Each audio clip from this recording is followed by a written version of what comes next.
Peace to the guys. Peace to the guys. Interesting.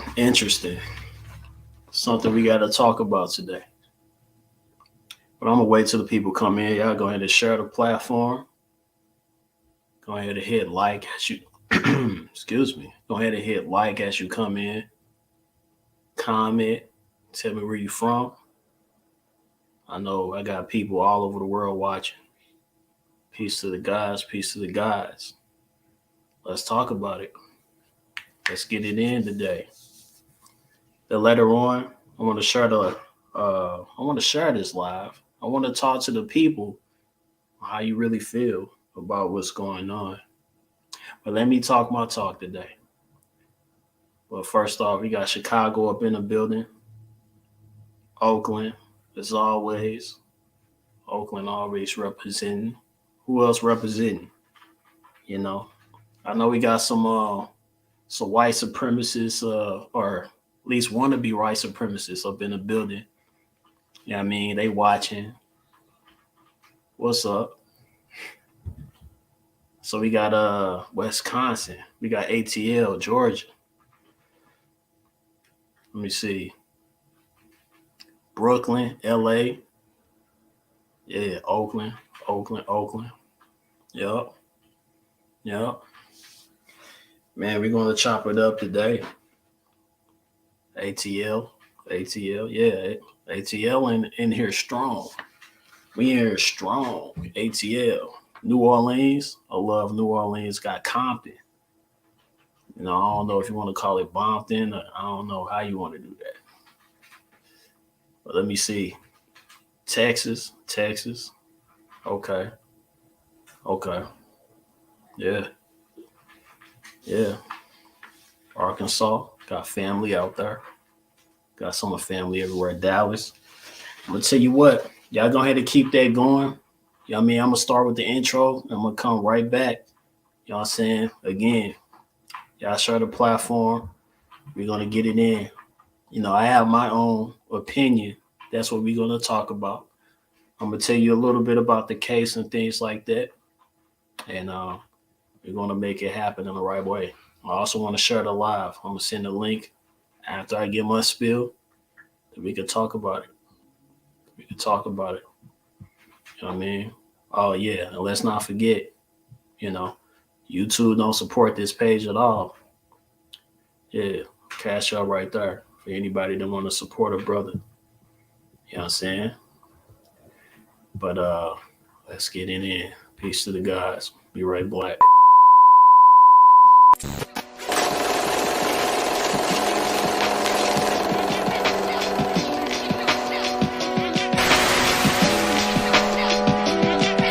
Since O on rat on O unless he gone in the membrane. Drank or smoked something that drove him insane. Since I don't do evil with plans to live like a true geezer, I won't succumb to tongue, gonna root evil. Gotta read it from a Babylon. And he told me the path I'm on is like a Chinese banker that's lonely. So I cross T's and dot I's. Dead beef like a deadbeat pops. Pops that's not mine.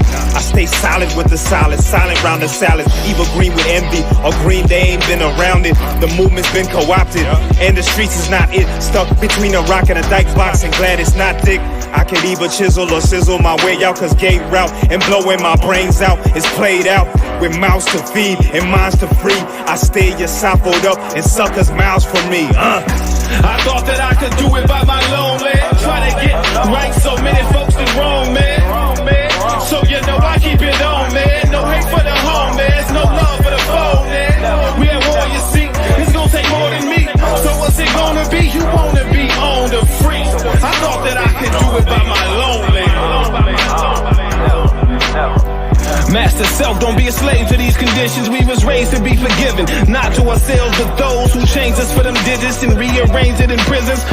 projects and the crack epidemic. So I'm raised first and last, even after we finish. Our power black being menace. To anyone attacking our women, we smashing the limits. Still standing on the shoulders of our ancestors, keep our hearts from getting colder. If you feel me, I share you. It's betrayal every day though. More hollows than halos, so I stay low, swing low. Sweet chariot, I'm gonna ride the liberation train, go and see Harriet. Ain't no fearing, take confidence and we wearing it everywhere we is. Stick to the script or flip the narrative. The symbols predicted our dominance. Me and my conglomerates. I thought that I could do it by my lonely. Try to get right, so many folks are wrong, man. So you know I keep it on, man. No hate for the home, man. It's no love for the foe, man. We at war, you see. It's gonna take more than me. So what's it gonna be? You wanna be on the free. I thought that I could do it by my lonely. Now see, nothing makes me angrier when we talk about our civil rights and what we've missed. But here comes the Asians in to join us. Here comes the Latinos in talking about their civil rights. Here comes white women in talking about theirs, the Mexicans, all of these people. And I don't know if some of you are very, very young, but in my experience growing up in Tulsa, Oklahoma, I never knew that anybody who was sent to the back of the bus because she was a white woman. Nobody was sent to the back of the bus because they were homosexual. Nobody was sent to the back of the bus because they were Asian and Latin. They were sent to the back of the bus because their faces were black. And now all of these groups are wanting to come in now and take the things that owe us. And some of our leaders stand up there and say, oh, we're all one. We should include everyone that's going in. Every time I hear them do that, I just want to pick up a sock, a shoe, or something and throw it at the television. I thought that I could do it by my lonely. Try to get right, so many folks are wrong, man. So you know I keep it on, man. No hate for the home, man. It's no love for the foe, man. We at war, you see. It's gonna take more than me. Support black media. Peace to the gods.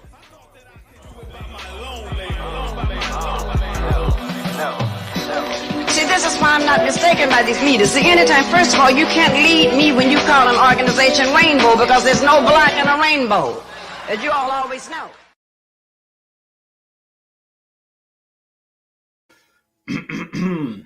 Yes, we back. We back. Peace to the gods. Peace to the gods. And I know I said I was never going to talk about GMJ and NFAC on this platform again. But here we go. This is the news. This is the news, so I gotta talk about it. It's a must. It's a must. So first off, let me put this out here as well. I know this brother tried to take down this page. GMJ tried to take down OCTHEGREAT TV. You know, he pushed strikes and he probably talked bad about me and also other things when it comes to what's going on, you know, to his members and so on and so forth. But it's okay. You know what I mean? I'm a type of person I would never wish going to jail or telling anyone to go to jail or being a part of the system. I would never wish that on my worst enemy. You know what I'm saying? Not to say that he's an enemy, but I wouldn't do that. You know what I'm saying? I'm a type of person that would say, hey, you know, you feel how you feel, you know, agree to disagree. Once we agree to something, whatever. You know what I mean? I'm just not that type of person, but I do have to get some things off my chest. And that's what we're going to talk about today. So, as you probably already heard, in the court of law, but also in the court of peers, I'm going to say it was way more Caucasian. I don't know what we are labeling as peers nowadays or these days or in the courtroom. GMJ was found guilty on both counts. You know, so the judge looked around the room, looked at the jury. They all say guilty, or just guilty to both counts. And that's pretty much what happened, you know. So his verdict date is in August, and I believe it's the 12th. I could be off on the date. You know what I mean? And he also plans to appeal it, which is a good thing. But check this out, though. You know, because right now I'm gonna kind of reserve my true opinion. A lot of people think and thought this brother is a agent, you know, and for many reasons. And we were going to talk about that. But can this person even be an agent if he is going to jail? You know, that's something to think about. But also, I've actually seen agents go to jail. But who's to say that the law actually likes agents like that? You know what I mean? Or care about us at all? They could use us and throw us away. Maybe that's going on. Who knows? Who knows? We just speculate. But at the end of the day, you know, we never want to see a brother that really didn't do anything to anybody go to jail, all because of hearsay or whatever. You know what I'm saying? So if the brother is not a pedophile, if the brother hasn't harmed any women, children, or anybody, I don't believe that anybody should be a part of the system, be a slave to the system. Because once you go to jail, yeah, you're a slave at that point. You know, you lose all your rights. Anytime you lose all your rights or anything, people have to tell you exactly what to do, tell you when you could go outside, stuff like that. You are a slave. You know what I mean? So that means no more morning mentals, no more facts over feelings, no, none of that. Unless he's talking to our brothers behind a closed door. So behind the jail cell, things like that. But, you know, they're saying that they're going to hold him in jail until the actual date, the actual verdict. You know what I'm saying? You know, so to me, I didn't even think that was going to happen. I'm going to be honest with you. I'm going to keep it 100. You know, I thought it was going to come through. You know what I mean? You know what I'm saying? So, but I'm going to tell you this because I'm about to get to what I really want to say. Before I get to that, I'm going to say, you know, if you are a supporter of NFAC, you know, do what you got to do, you know, to support the man. You know what I mean? You know, outside of that, let's talk about this. All right. So, I mean, what do NFAC really means to you? You know what I mean? What did that really means? Like, what was it really about? You know, I mean, can we talk about that? I mean, can we talk about why people would even put this person into a agent category? Can we talk about that? You know what I'm saying? So, but hold on for 1 second. 1 second. But yeah, I definitely want to just express just some real shit, some real stuff to y'all. You know what I mean? So, you know, GMJ, GMJ really made the block hot. He really made the block hot. All right. So picture this.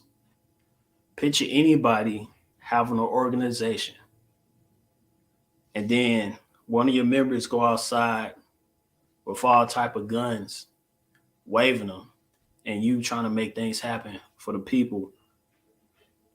What do you think that's really going to do for your organization? You make the block hot, you get all the attention towards what's going on with you. So I'm gonna keep it 100. If you want to do some real stuff, you can't go tell everybody what you're doing. I mean, this is the type of person that was very opinionated, very loud. He said things that he wanted to do, and you know, he hopped outside with guns and things like that. Waving your gun, especially in what we call white supremacy in this system, and you being a black man, black woman, it's not a smart thing to do. I'm gonna keep it 100 with you. You know, so the real ones out there that's able to make things really happen, you probably ain't gonna see a gun unless that person is about to use it. Let's keep it 100. What? Let's keep it 100. So the reason why people actually thought that this person or still think that this person is an agent, because he was real rah-rah with it. He was real rah-rah with it. Now let me tell you, because I actually had a conversation today with a great brother. You know, and I had these conversations in the past on some you know, what's the difference type conversation. So let's talk about what happened in the past. You know, we could talk about the Black Panther Party, and I mean, back in the 60s, 50s, 60s, 70s, there was a lot of different revolutionary groups. But we could talk about what the word revolutionary actually really mean in a second. But all these groups, some of these people was actually talking loud, talking too much, if you ask me.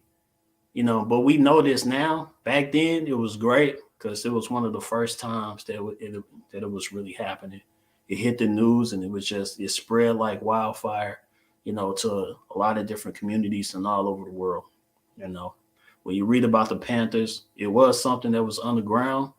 Then once it hit the news, it spread like wildfire and it was all over the world. You know, they even had Panthers out in China. You know what I'm saying? Like real talk, you know, definitely Panthers in Africa's all over the world. You know what I mean? But, you know, check this out. What happened to them? What happened to the Panthers? What happened to other groups? Not only was they infiltrated, they was also taken down by the government. White folks got scared. White folks got concerned. They say, hey, we need to take these brothers and sisters down. And that's exactly what they did. That's exactly what they did. So the talking and being political and things like that, but once you actually threaten the system, you become a problem. Now, I just put up a video of the brother that got shot during the first brother. The first one that got shot was a brother, by the way, with the Buffalo shooting. The security officer, Aaron Salter. He used to be a police officer, but then he retired and he got into, I mean, one of his hobbies is just fixing cars and finding out scientific ways to make a car work without gasoline. You know what I mean? So even something like that could be revolutionary, and we'll get into the word revolutionary in a second. But something like that could be revolutionary if that was actually given to the community. Picture a black man in Buffalo, in a black neighborhood, or in any neighborhood for that matter, giving this idea or selling this idea to the people in the community after he patented it. You know what I mean? Which means, you know, he rightfully owns it, and then he gets all the money from that. You know what I'm saying? He has to say so on what that looks like and how to run it. You know what I mean? You know, so picture that actually happened, something revolutionary. But he's not here to talk about that because he was killed, just like all the other people was killed. But let's just rewind back to the conversation of what's the difference in the revolutionary from the past and let's say the so-called revolutionaries today. So the revolutionaries in the past that we should learn from, they talk, they walk, But what happened? Assata Shakur is still in Cuba today because she cannot deal with this system. She can't work with this system. This system tried to put her in jail for no reason. That's why she escaped and did it. And so as others actually did that. You know what I mean? But check this out. It doesn't matter what you do because we had Martin Luther King, right? And I'm going to say this. It's either two things that can happen to people that want to really make a change. You can either go to jail or you could be severely hurt as well as being killed. So Martin Luther King didn't do any crimes. Didn't do any crimes at all. You know, there's speculation to say that he changed his mind when it comes to the passive, I would like to call passiveness, but this brother said, hey, don't touch, don't hit back, you know, turn the other cheek. and he still died. And he was put in jail. Let's not forget he was put in jail as well. Malcolm X, he was put in jail multiple times.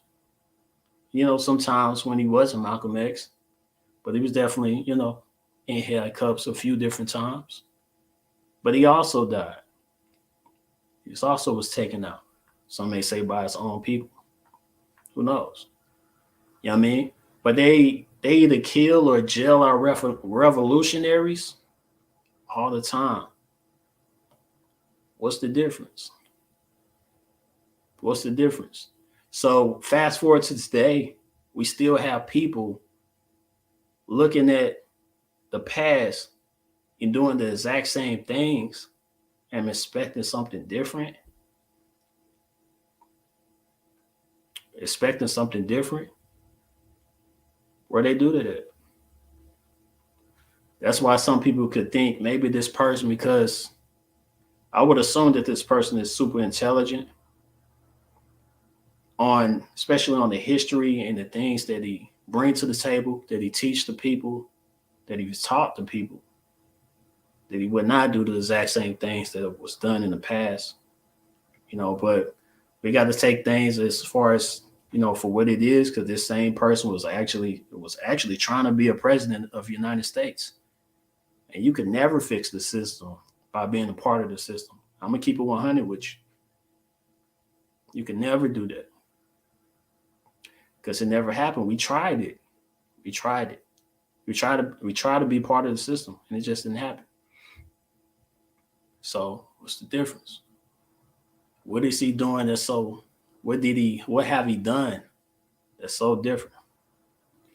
And what did NFAC mean to you? So now let's talk about what is a revolutionary. Let's talk about this. Was GMJ a revolutionary? Did he make changes? Did he do any? Y'all tell me in the chat, was GMJ a revolutionary? Let's talk about it. And I'm just going to share my screen. I just did a quick little Google search of the word revolutionary. Let's look at the definition. Yeah, I know it's Caucasian definitions, but I don't think any one of us could disagree. So look, revolutionary, right? Because this would, some people would say GMJ was. Well, let's debate that for a second. Involving or causing a complete or dramatic change. Let's talk about the change that happened. So we still got little white boys running up in areas and shooting up the place, and nobody's doing nothing. Shoot, the police is not even doing nothing. So when it comes to that Texas shooting, the police was standing outside. They didn't even want to go in to interact. So, maybe that's against policy. Of course, it's against policy. You only go in to interact to shoot up black people. That's a part of, but let's not even talk about that. Revolutionary. You see the dramatic change. What are the dramatic changes? What happened? What happened? That people got scared, people felt uncomfortable? Is that the dramatic change? Can somebody say in the chat, what was the dramatic change? Well, okay, that's just one definition. Let's look at the second definition. Engage or promoting political revolution. So what is the political revolution? Having a black militia? Could be one, but on what land?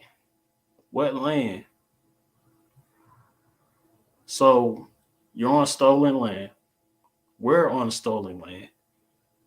And you got a militia, but you're following someone's laws. Make it make sense. Make it make sense. So what was the political revolution? These are things that we have to think about even when we have an organization. What are we doing? But let's go down, because let's look at it as a noun. So a person who works for engages in political revolution. It's the same thing. But I was looking at this. What does revolutionary means? Relating or evolving. Rebellion against the ruler of government. Revolutionary leaders. So let's keep it 100. Let's keep it 100. So a revolutionary do not abide by the laws of the people that have us in capture. So picture being on a plantation and you calling yourself a revolutionary, but you following every single rule of the slave catcher or slave master or whatever you want to call this person. You following all the rules. You're doing everything by the book. You going to court. You're doing this and doing that. You know what I mean? Somebody say, oh, this is chess. But why are we paying a game on under someone else's rules? A revolutionary create their own rules. Let's keep it 100. You know what I mean? A revolutionary create their own rules. So let's just say GMJ goes to jail for 20 years. What's going to happen? I mean, I don't think matter of fact, it's been a long while since someone even broke someone out of jail, you know, a Silas Shakur. I mean, it was probably one of the last, you know, ones, revolutionaries back then that broke from that. But like, what's going to happen? If he was to go to the jail, would that be it? Because there are revolutionaries in jail still to the day.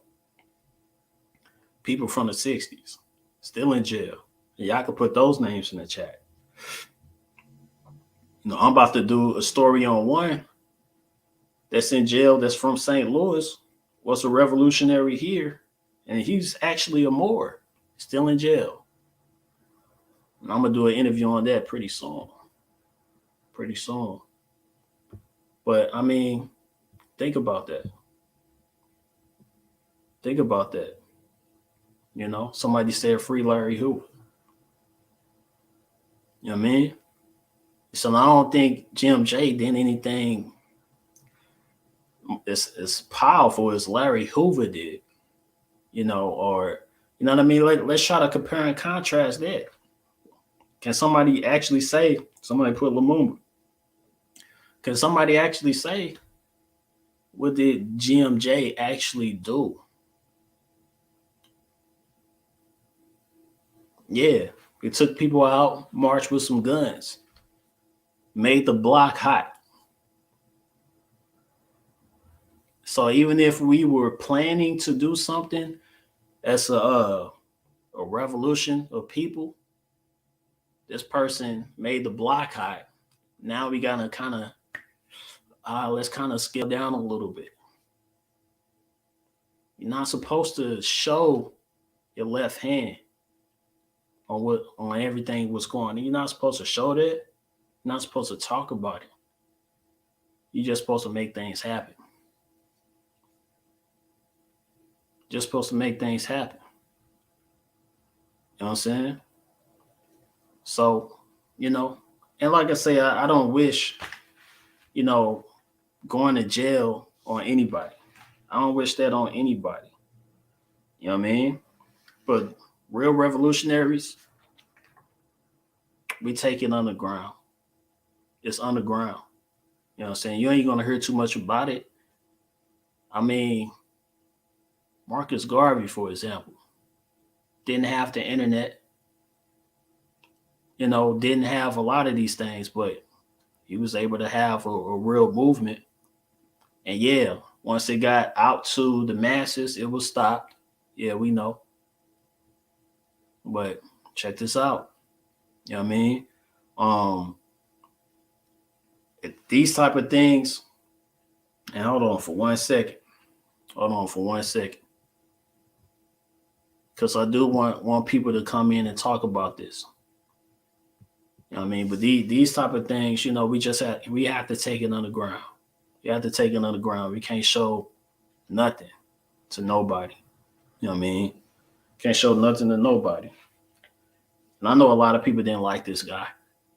A lot of people did like this guy. I mean, he didn't really have the best personality when it comes to talking to people. Maybe he thought he was something more than what he was. I don't know. Maybe he was arrogant. I don't know. But what I do know is the fact that none of our brothers should be put in jail. You know what I'm saying? I'm going to keep on it. And to the point where I'm going to say none of my brothers should be in jail, just like Spike shouldn't be in jail. Just like Ozone should not be in jail. So I would consider someone that like Spike and Ozone, someone that was really trying to make a change. They're trying to make a change.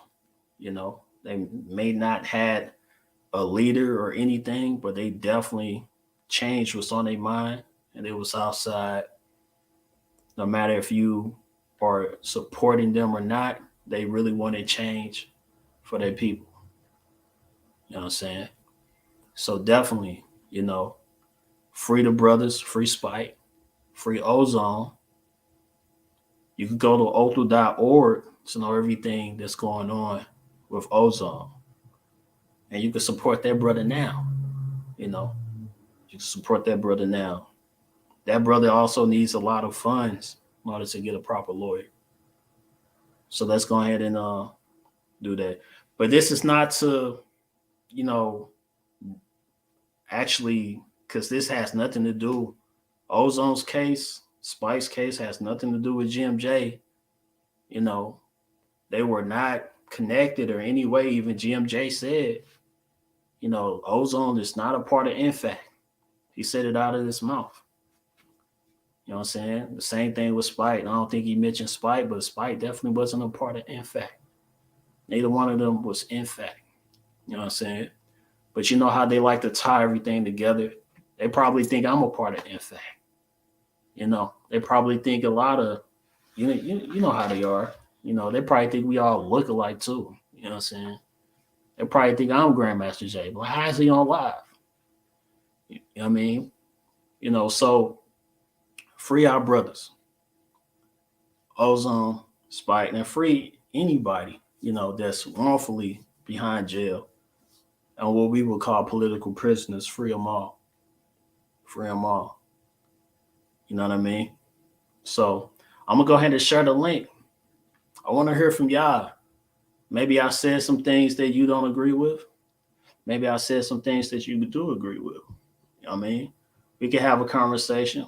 Oh, yeah, I ain't mean to put that up, but remember what the word revolutionary means. We could talk about that too. I'm actually trying to take this out. But yeah, so let me go ahead and share the link. Y'all can tap in. We could have a conversation about this. GMJ on 2 counts found guilty. What y'all gonna do about it? If they put the man in jail, how do y'all feel about it? What's your feelings? What's up with it? Let's talk about it. Just put the link in the chat. You could tap in. Keep in mind, if it's a lot of people that's in the building, I'm gonna limit it to about 5 minutes, stuff like that. And we could get it in. So a lot of people pissed off. A lot of people pissed off.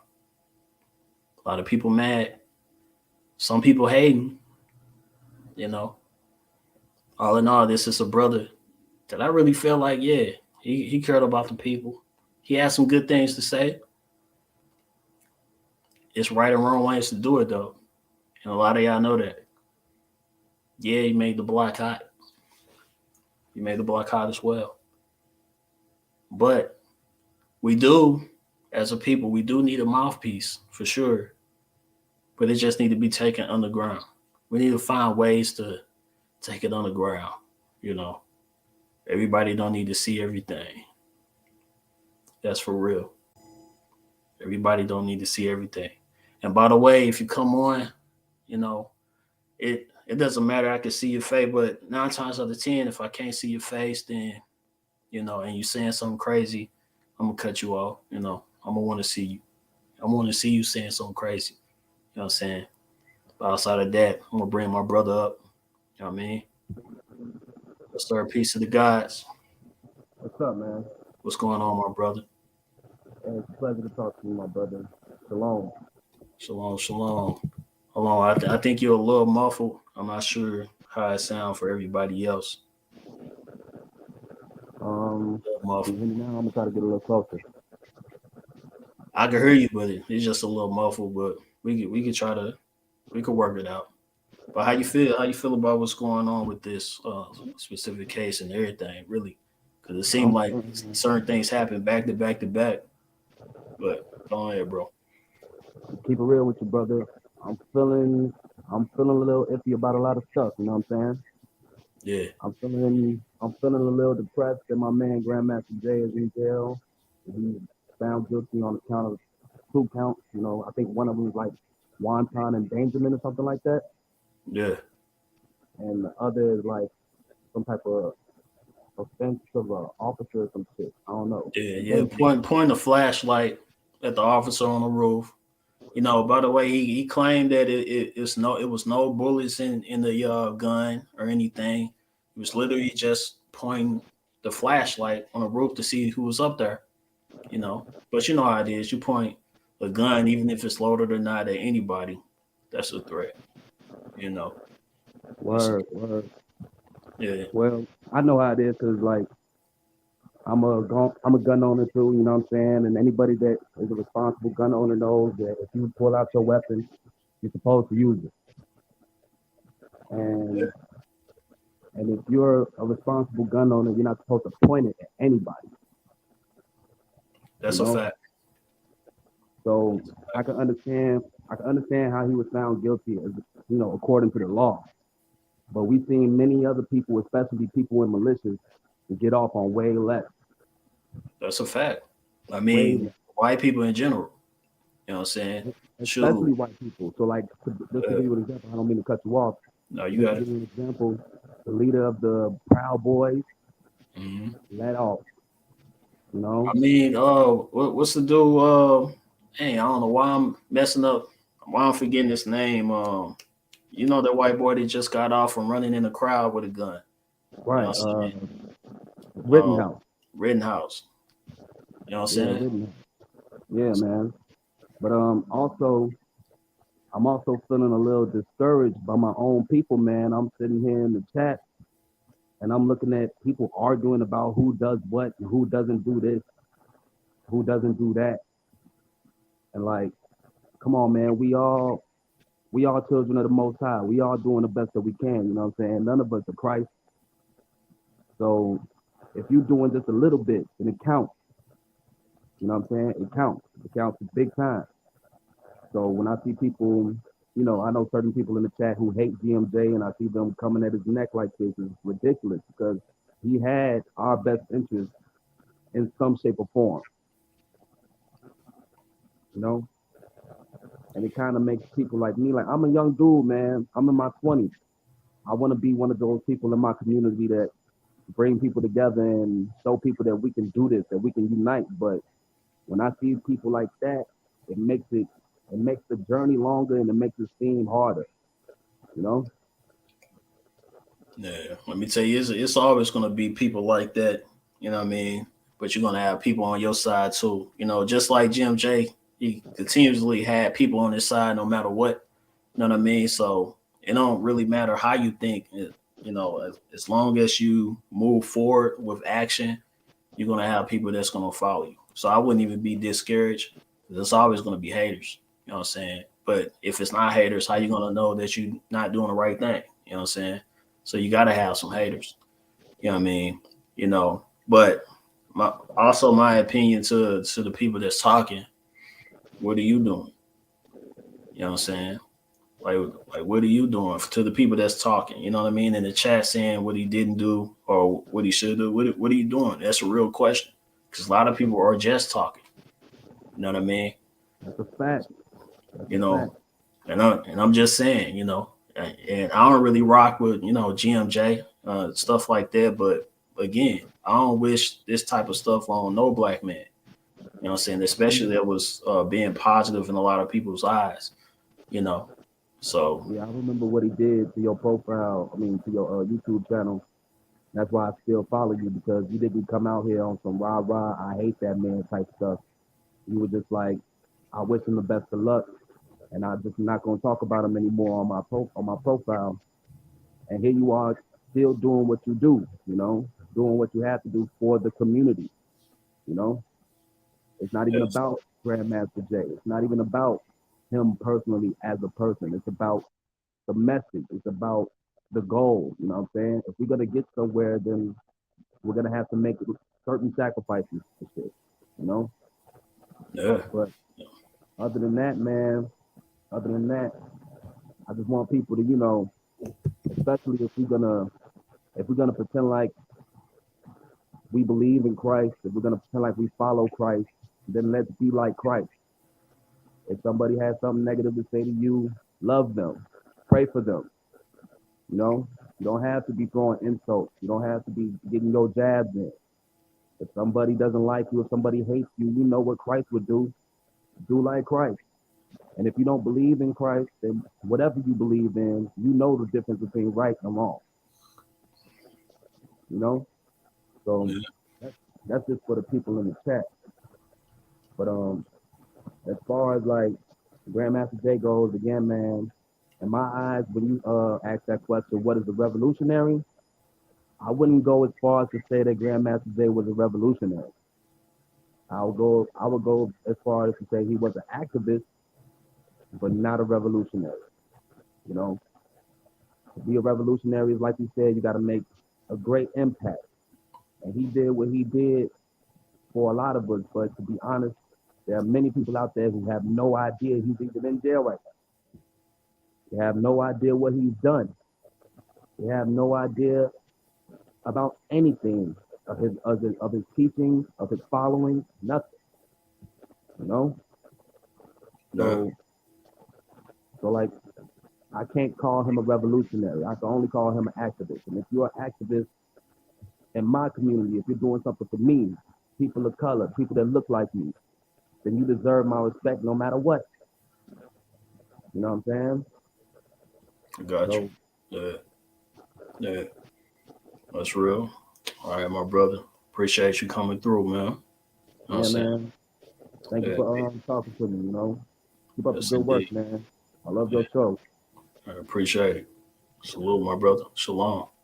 Yup, Shalom. yup. Yeah. No, that's real. That's real. A lot of people see him as an activist as well. You know what I'm saying? And yeah, that's that brother's opinion. That's that brother's opinion. You know what I mean? I still got the link. Anybody else want to come through? But look, I'm gonna keep it real with you.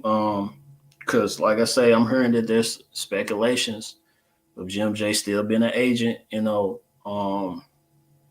I don't know, like anybody in their right mind would, if you want to see something, you point your flashlight with a gun. I don't know. Maybe I want to put my tinfoil kufi hat for the people that think that this is still a motion of someone that probably wanted to be put in court for another reason to make it seem like.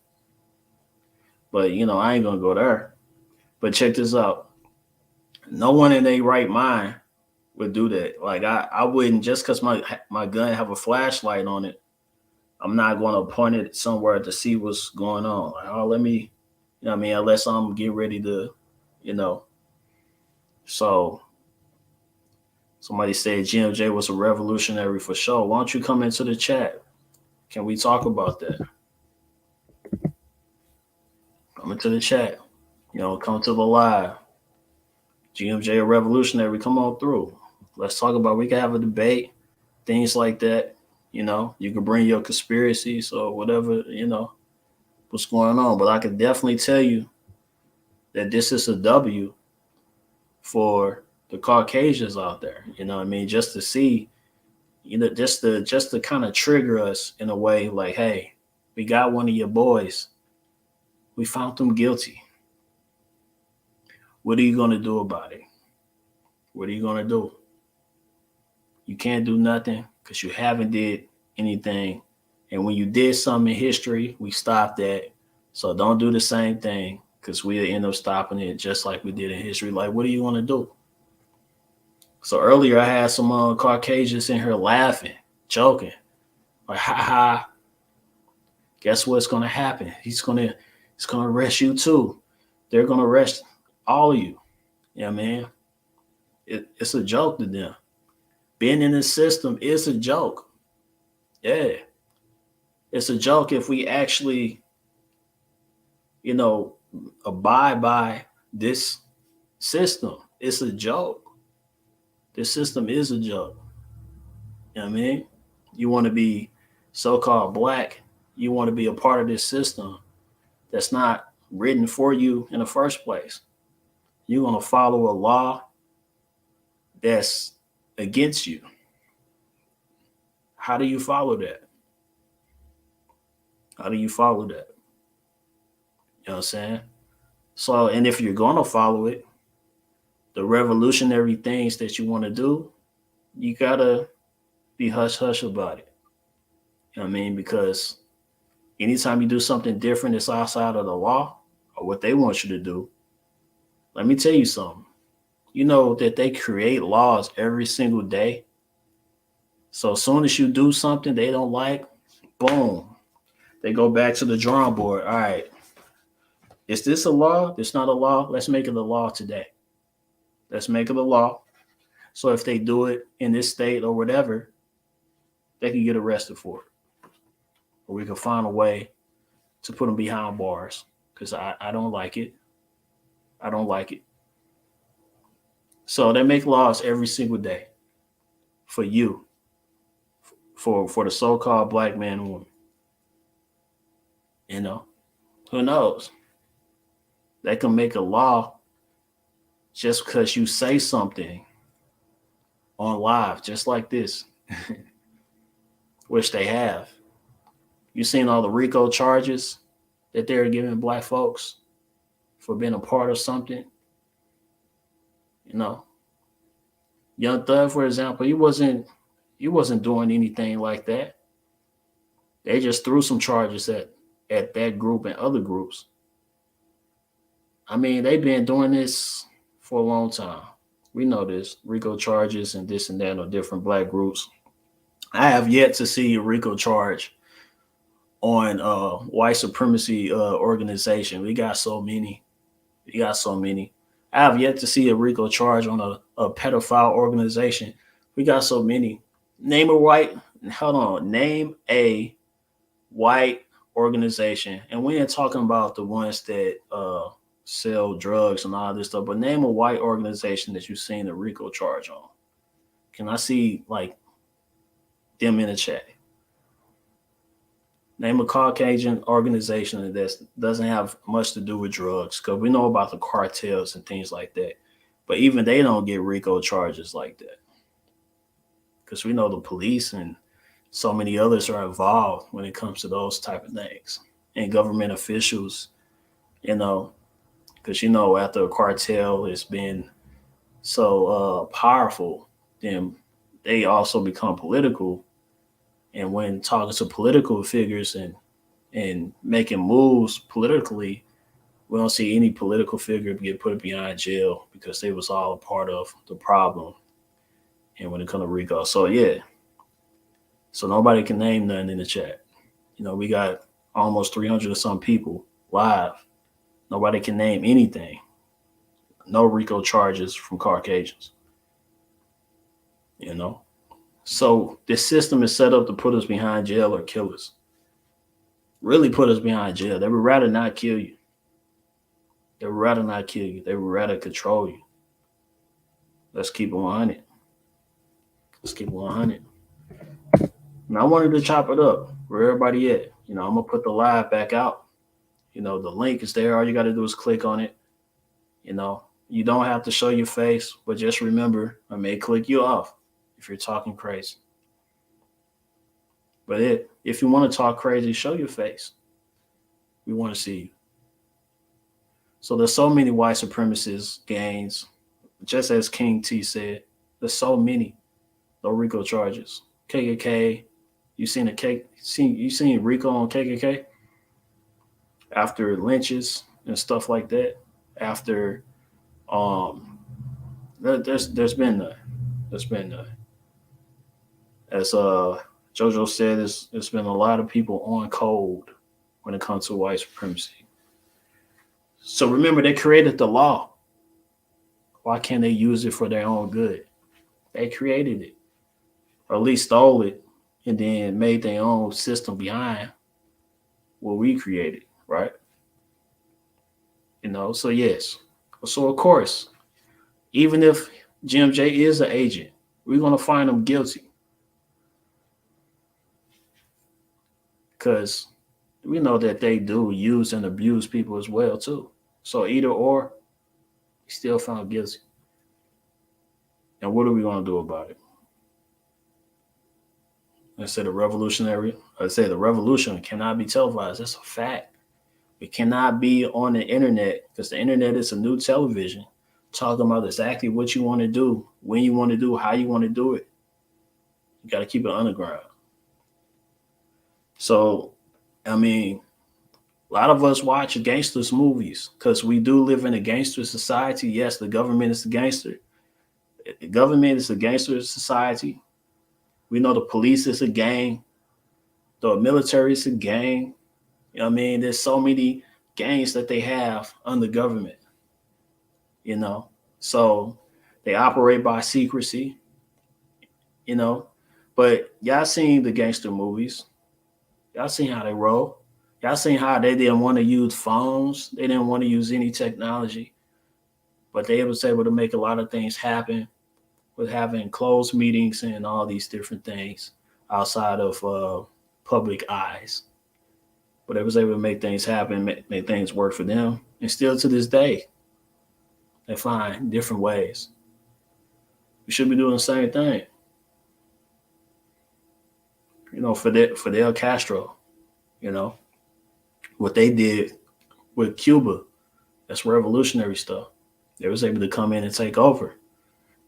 And that group is still over Cuba to today. You know what I'm saying? So that's revolutionary. There's things that the Panthers did back then was definitely revolutionary. It changed some of the stuff today. You know what I mean? And it's real. I got my brother Jay Dizzle just popping in. Got to chop it up with my brother. Peace of the God, man. Peace, God. What's going on with you? How you feel about what's going on, man? It's like this.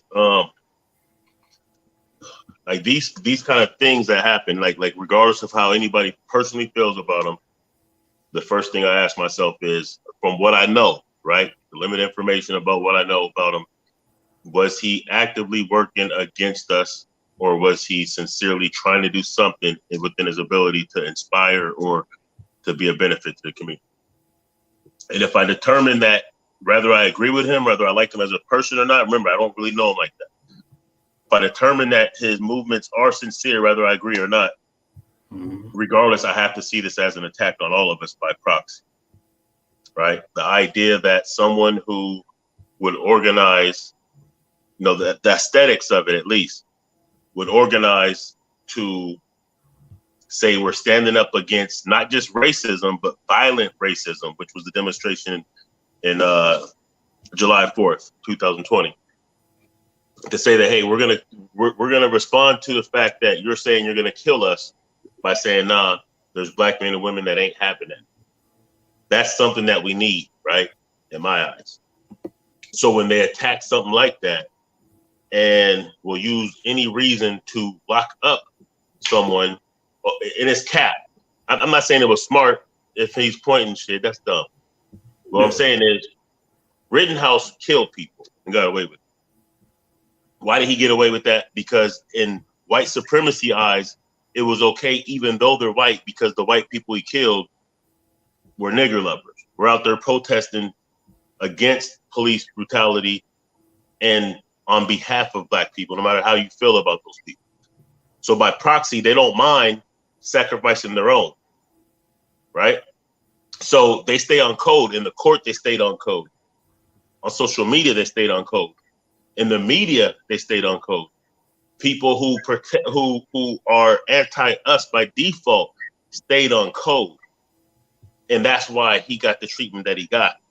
Because they're saying by proxy, we'll even attack our own if they're too much on the side of disrupting white supremacy and our right to kill black people with immunity. So when they lock up a brother like GMJ, what they're saying is we don't want to see anything that would inspire people. Because remember, like he might talk reckless, as a lot of people do, a lot of Panthers do, a lot of people within that, Black Power movement sometimes talk reckless out their mouth. But at the end of the day, the premise of it all is only a response to be able to protect our communities. This is something that we need, even if it's not refined or even if it's not the way that some of us want it to be. So the idea of him facing federal charges and being found guilty and maybe doing up to 30 years or so in prison, that's a signal. You know what I'm saying? Because at the same time that's happening, they make excuse for mass shooters. Oh, he was bullied, he was a nerd, he was poor. They'll cap to make excuses because they're on code like that. Right. So I'm not gonna bring up any names, but I know you know who I'm talking about. Yeah. So when we have certain people who will go against, they can only attack people like that, whether it's killing them or locking them up, when they know that there's not going to be enough support, right? So if they know that we're like the idea that some people would go against someone like Grandmaster Jay or any type of militant organizations that's designed to protect our communities, the fact that we're fragmented to where we don't even have 100% support. I ain't even talking about just the money. I'm talking about the fact that you can go on social media and see people of influence that are telling their audience bad things to undermine people who are really doing community work, that are really doing things in their community. The fact that we can't even be on code like that, and that they could find enough of us who will go against that and undermine and disrespect that, character assassinate people and individuals and organizations, that means that it's easier for them to make a move like that, because they couldn't make a move like that if they knew we were all on code about supporting that. But when there's fragment in there, they can knock off certain people. And that's just basically, saying that's a signal to say, hey, we're neutralizing these things. Don't even think about standing up as a man or woman just to protect yourself. We're going to find a way to neutralize you. And we know that there's enough people of your own that won't mind it, or that will give us the alley-oop to do so. So it's really disturbing. Yeah. You know what I'm saying? When things like this happen. No, that's a fact. That's a fact. We definitely, for whatever reason, of course we know the reason, we just not hopping on call with each other. You know what I'm saying? I know somebody said, hey, we don't need a leader. I think we do need a leader. Picture yourself going into your house, you got your woman and say, hey, you don't got to listen to me. Nobody's the leader here. It's important to have some type of leadership. Right. It takes just listening to hopping on call with whoever, and maybe there's a bunch of leaders. I don't believe in just one leader. You know what I mean? Because we all are potential leaders, but we have to follow something in order to even get somewhere. You know what I mean? So I don't believe in that, not having any leader. Right. But it's definitely important to hop on code with it's just having a system, having some type of system you hop on code with and you move forward and make things happen. A lot of us don't even have a system. Even an agenda could be a leader or a guiding post. You know what I'm saying? Like, just to be on a page with a certain agenda, like an objective. Because then that way, like, we can have different mythologies of how to get there, just like we have different ideologies that hold us together. We can have different ways of getting there. That's going to play to our strengths and our passions or whatnot. But you know, I believe in decentralization, meaning like I don't like the idea of just one person can just bring, you know, they could just neutralize one person and then all of a sudden everything fall off. Everything fall apart. No, we got to be more sophisticated than that.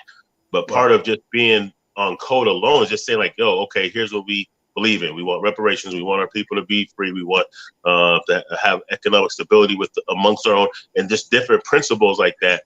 And if we're moving according to that, we're still in unity. And, you know, saying that could by default be our leadership.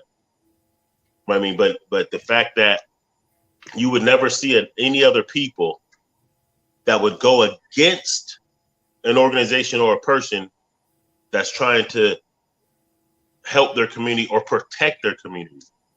You know what I'm saying? Like they'll even cover up. I mean, Dylan Roof received $4 million in donation after murdering people in South Carolina. Darren Wilson got hundreds of thousands. Zort Zimmerman made millions of dollars. So like they'll go to the point of even supporting murderers of innocent people. And then we actually have a segment of our people who will go against those who are actually putting in work while they're doing nothing but making YouTube videos. But they're going against people who actually put it on the line. That's absurd. That would be treachery. That would be, you would be a traitor. That would be treacherous. That would be punishable by death by any community. And I'm not saying that we should do any violence against people. I'm just saying, just look at it in contrast. Right. To the support people can get for murdering people versus those who are not getting support or who will get hated upon by our own just for trying to do good in the community and do things that the people who's hating on them should be trying to do. It'd be different if some of the people that's doing all this hating and doing all this undermining, if they had a track record of doing something. Because I don't have to like everybody in the movement, quote unquote. I don't have to agree with everything people say. There's people who I don't even like as individuals. But if I see what they're doing is sincere and they're actually putting in the work, I got to respect that off top. You know what I'm saying? And I respect the fact that I know that you may have had your little situations, but you never like, you know what I'm saying? Like you stayed on code. You didn't go attacking. You didn't go getting, you know what I'm saying? Whatever you was going through, I don't even know. Cause I purposely didn't even inquire, bro. You know what I'm saying? When we had this short discussion, I purposely didn't inquire because I didn't want to. But I do respect the fact that even whatever it was, you know what I'm saying, you didn't make a big campaign out of the blah. You kept it solid and 100. And I respect that. Yeah, appreciate that. I mean, what's the point of even doing that? You know what I mean? Like, all I'm doing is hurting another brother's character. Like, that does nothing for us as a people. You know what I mean? So there's so many other things to talk about and address. You know what I mean? But yeah, appreciate you coming through and dropping them bombs and the science like you always do, man. You know, and y'all sleeping on Jay Dizzle. He has his own YouTube and everything. He always dropping science on there. But sometimes he talk about crypto, but he talk about other things as well. Yeah, I check him out. You know what I mean? So we love Jay Dizzle over here. You know what I mean? That's my brother. Yeah, you know what I mean? We'll build again, bro. Yes, indeed. Salute. Yeah. You know? Uh-oh. We'll build again, bro. Dog barking next door. Oh, Lord. Let me. What's going on? Let me hang up from my sister. Hold on. Let me see. I just put you on mute. I think you got too much stuff going on in the background.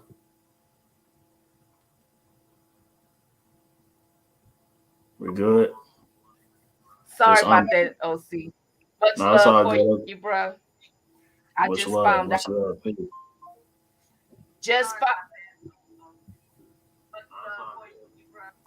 I think you got too much on. It hurt. All I could say, it hurt. It hurt. I just got too much on. It hurt. All I could say, it hurt. It hurt. Yeah, you gotta turn off one of your windows because it's feedback. Lord, child. I just wanted to say. Okay. I just wanted to say. Okay. Oh, yeah. All right. Can you hear me? Sorry about that. I'm It's all good. trying to talk with Sissy to get her calmed down. And like I said, OC, you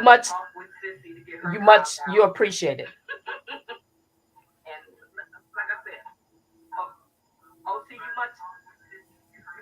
You appreciate it. So Much love for the family, and that's all I've got to say. Cause this hurt. Much love for the family, and that's all I've got to say. Cause this hurt. That's all I have to say. I don't know what to say. This hurt. This hurts. You know what I'm saying? This hurts. Gotcha. I mean, the brother's gonna appeal it. Maybe something else will happen after the appeal. But we gotta stay in good faith, and this is not the end. You know what I'm saying, of any type of movement that we should do as a people. You know what I mean?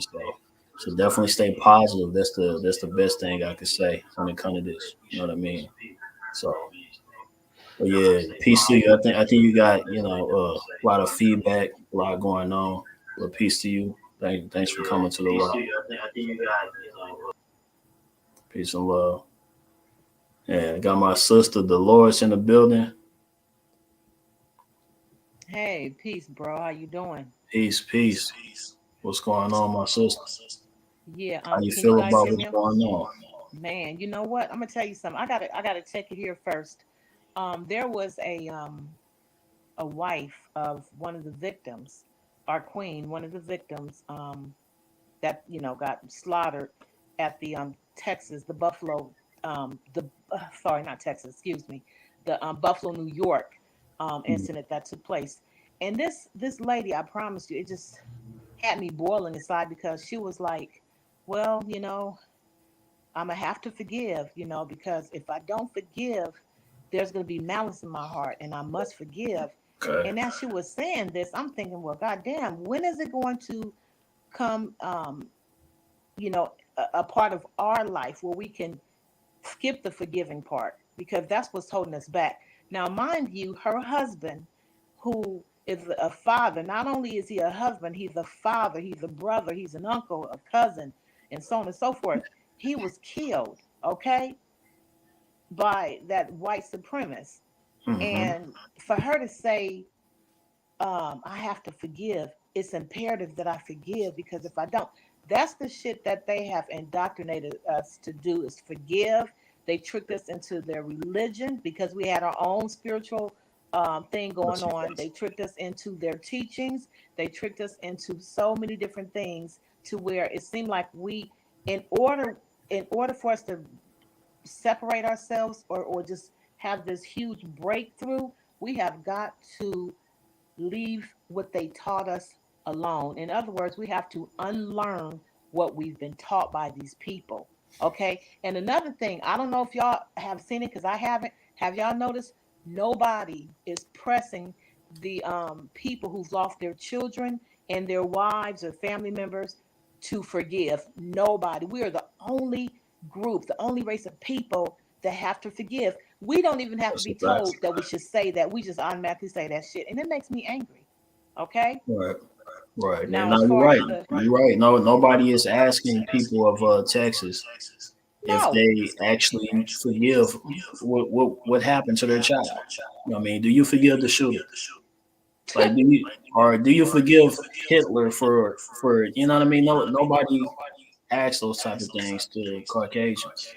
I mean, if you repeat that.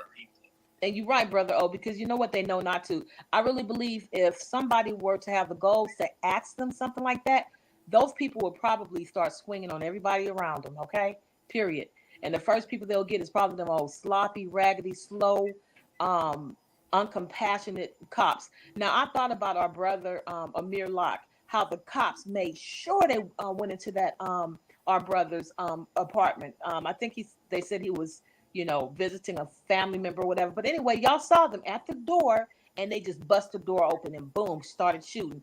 Just like our sister, Breonna Taylor, same situation. Mm-hmm. But now you got kids. I can't even fathom being a parent at school and depending on these race soldiers to save my children, and they're standing there scared.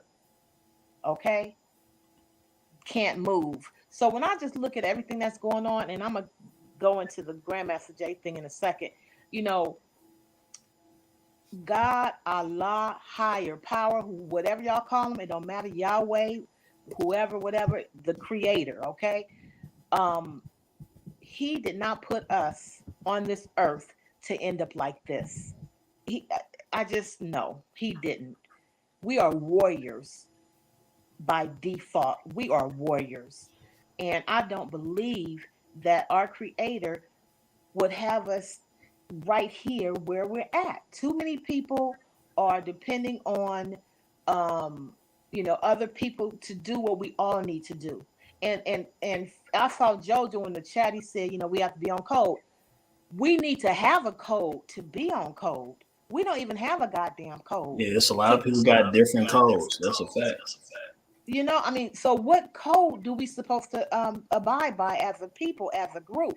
Because right now I'm seeing cops being afraid to protect children behind a one-man gunman. And then us, we freeze up when we see a cop. We're nervous, we're scared. And these cops are scary themselves. And I noticed too that the only reason why cops treat us like they do is because they are really deep down in their heart, they are beyond afraid of us.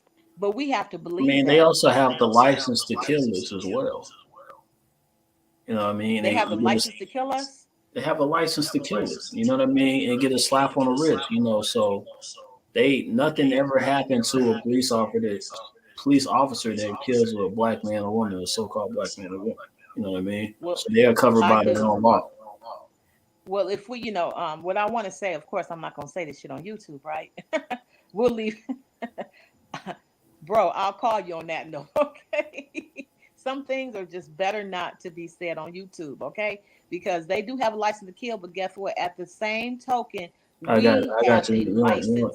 Yeah, I got you. We have a license to defend ourselves and to be there for one another. That's all I'm saying. I got you. You feel me? Yeah. And now, as far as Grandmaster, I'm sorry, OC, go ahead. No, you got it. I was trying to, not get you to say what you didn't want to say. But no. Look, I'm from the town. I know better, okay? I know one thing. If I said some crazy shit on YouTube right now and I end up locked up, Nan Body is going to help me. I mean, OC, of course, you do the, free Dee Dee, free Dolores Taylor, blase. But the way things are going with donations, man, please, I wouldn't depend on Nan person, but a couple on YouTube, including you, OC, and my brother Delta, and my brother King T, just very few, and my brother Street Nasty Entertainment. I know he'll have my back, but sister, man, it ain't nothing gonna happen to you. We don't gotta worry about that. You know what I'm saying? We don't gotta worry about that. Sorry, it started static. Can you hear me? I hear you. Yeah. Okay. Sorry, it started staticking. But what I want to say about Grandmaster Jay is, for as many donations he had received to help him, and for him to end up still in his predicament of being found guilty, allegedly, I don't know, I guess it is real, he's guilty or whatever, according to the news and stuff, and then he have to stay in jail until he's sentenced, I would call that, and I don't give a damn who get mad, I will call that karma, and I'm gonna tell you why. When our brother Ozone, who looked up to Grandmaster Jay, at some point, and respected that man and looked at him as a father figure, okay? And even through communications and stuff with different people, no names being brought up, so many people are like, well, we can't, we got to help Grandmaster Jay, we can't help Ozone, blah, blah, blah, whatever. I'm like this, Ozone's case is by far more, his case is by far more serious than Grandmaster Jay's. And I can tell not many people from NFAC helped out because you look at the numbers. When people help, it shows in your donations. It shows in how much money has been, donated. And it's so unfortunate that we, this man turned his back. I've seen him on the news, when he was like, well, we pray for Ozone, blase. Man, he left him under the bus. He threw him under the bus. So, again, even if Grandmaster Jay had $2 million to bail his ass about this situation, he was going to end up here because of where Ozone is, period. He did not take up for our brother O. And that's just me. That's my personal opinion. Yeah, if right. people don't like him, sorry. No, I was just saying, you know. Yeah. And see, that's the thing. You know what kills me, OC? I'm gonna tell you what tripped me out about our people. We can have discussions. If I say I agree on something or I disagree, it doesn't make me right in your eyes or wrong in your eyes. We can agree to disagree or be indifferent. I don't give a damn. People can be mad, whatever. That's on you. You got to bear that. But what happened to Grandmaster Jay was supposed to happen. Look at what happened to our brother. You know, Ozone. When you throw somebody under the bus and you tell people, oh, well, you know, don't donate to him, blah, blah, blah, blah, it comes back on you. So this is why he's where he's at. And I yield the floor. Thank you. Got you. Hey, peace to you, sister. You know, you always supporting, you know, different organizations, and you know, we respect you. We respect your opinion as well. You know what I'm saying? Shout out. Yeah.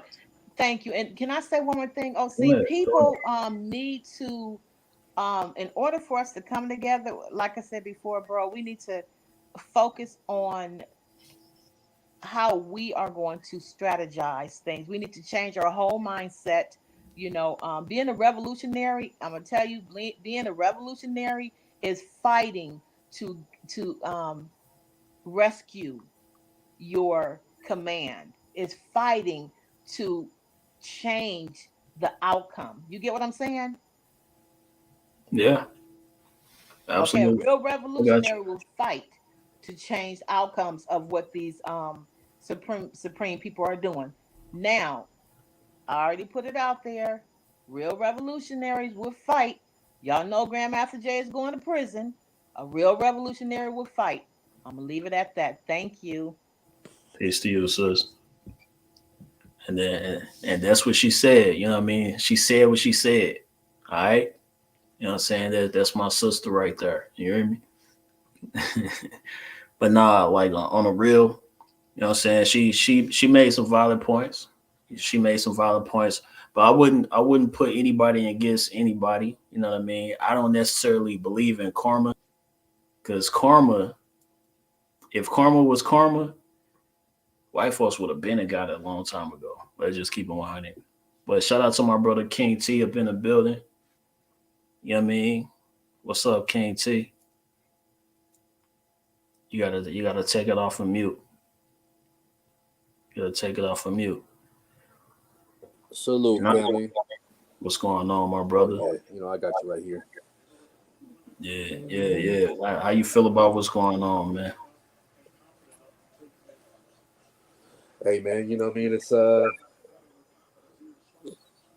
know, here's the thing, right? No real black militia or black man wishes any prison time for any man. Facts. Right? That's right. That's first and foremost. Mm-hmm. Hold on 1 second. No, you got it. Yeah. I wish that on Hello? nobody. Yeah, remember? Yeah, you got it, brother. Got the baby with you. You know what I'm saying? Got the young revolutionary. Yeah, so yeah, King T, he always got the little one. Single father vibes, you feel me? Single father vibes. You know, he got the little one with him, you know, so he could be in and out. But yeah, King T gonna drop some fire in a minute. He gonna come back in and do that. But yeah, like we said, we don't wish jail on anybody. You know what I'm saying? So all them Caucasians out there, we know that they're not real people, because you wouldn't wish that on anybody. You know what I mean? Let's keep it 100. You know, especially for someone that was trying to uplift his own people. Why would you wish jail? All you white people out there or haters out there that claim that you're white, so-called white people, you pink people, you hating on somebody that's trying to uplift their people. That must make you, you know, that's a special place for people that's like you, you know, true haters. You know what I'm saying? Somebody's trying to uplift their own people, got nothing to do with you, but you want to sit back and hate and say, I'm happy he in jail. I'm happy this and that. making videos on it. I seen them. You know what I mean? That's not real. You know what I mean? Y'all not real for that. Let's keep it 100. What's up, Kane T?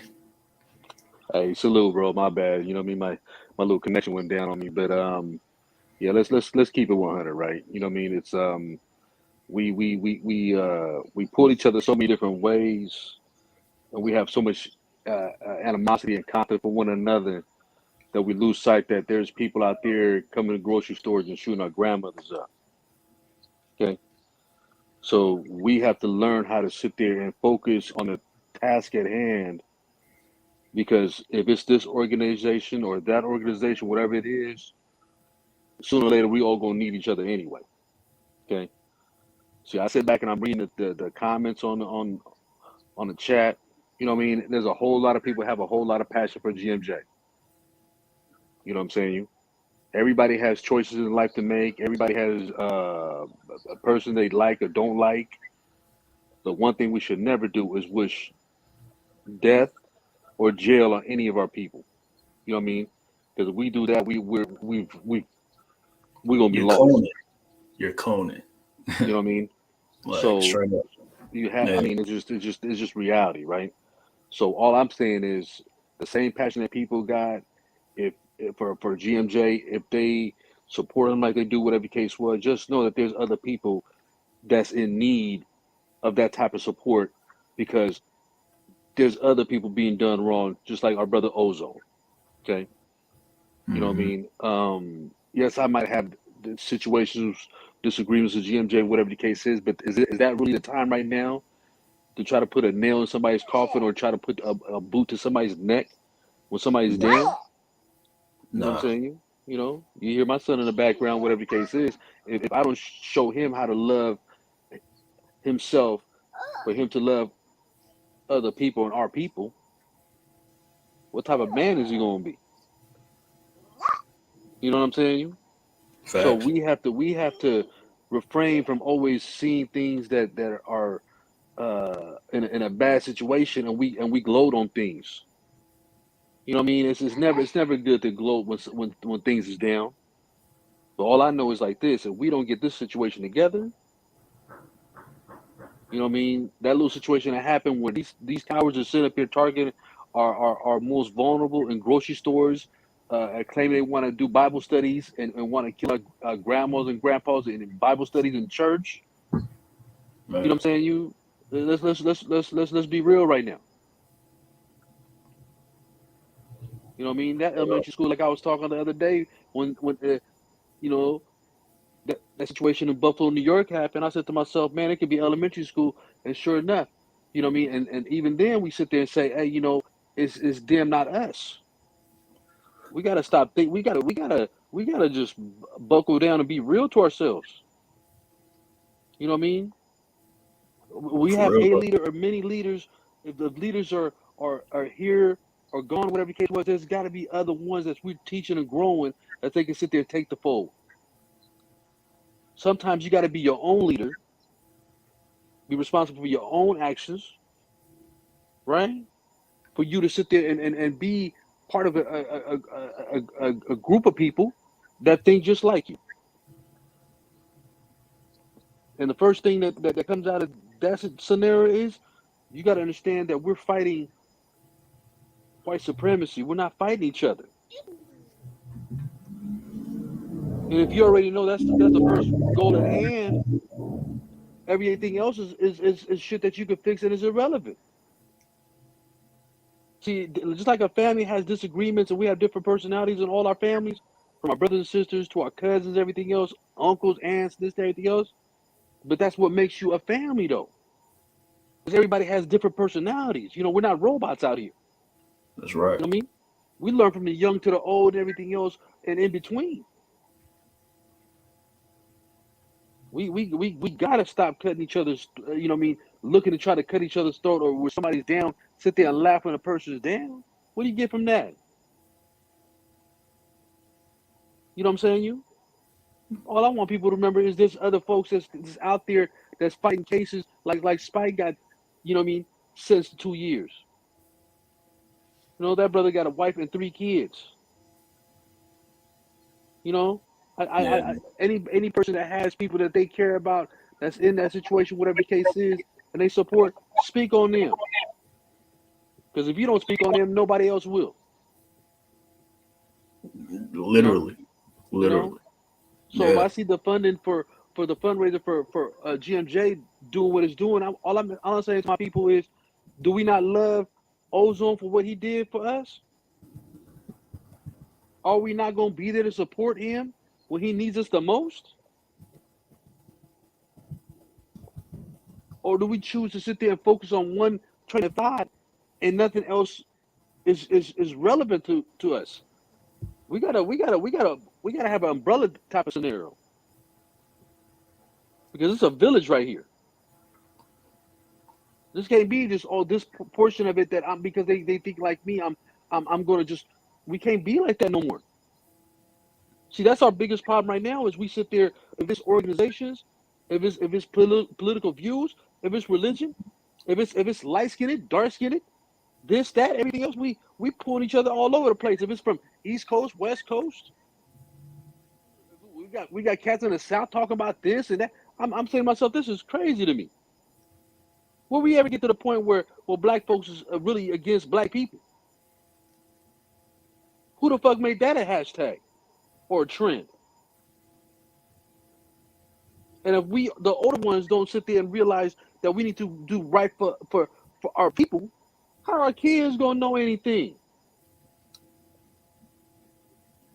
Nobody that's black like me is my enemy. You know what I'm saying? You. Some of us might choose to do certain things, whatever the case is, but we gotta learn how to sit there and try to build this. Because the motherfucking hyenas and the goddamn wolves are at the goddamn gate. That grocery store that happened in Buffalo, New York, could be right next to you, coming at you live and direct. And we don't sit there and hold on to our people and sit there and grieve where we got our grandmothers getting surviving all this that they have to survive in this country, to get gunned down by a silly ass little 18-year-old punk. You know what I mean? That would never sit there and go toe to toe with a motherfucker like me. You feel me?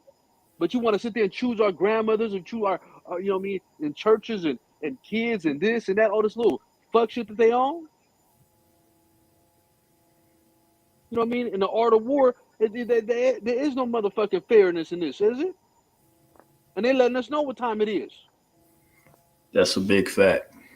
You know, they throwing us out so many different signs. You know what I mean? They literally are asking, hey, we doing this, we doing this, we doing this. What are you gonna do about it? Thank you. What are you gonna do? You know what I mean? I cannot believe they ain't gonna do we nothing. Got celebrities. We got all these people. We got so much power, so much influence now, more than ever in life as black people in America. Mm-hmm. And it seems like we're going further and further apart than we are coming together. Why is that? We gotta realize that when we have disagreements, people gotta, like Didi said, we gotta learn how to agree to disagree without having that vile and that hate and that want for a person to get done wrong, to wish bad on people. I'm gonna do it better. We gotta learn to agree to agree. You know what I mean? Because I feel like we doing too much disagreeing. I feel like we can agree to something.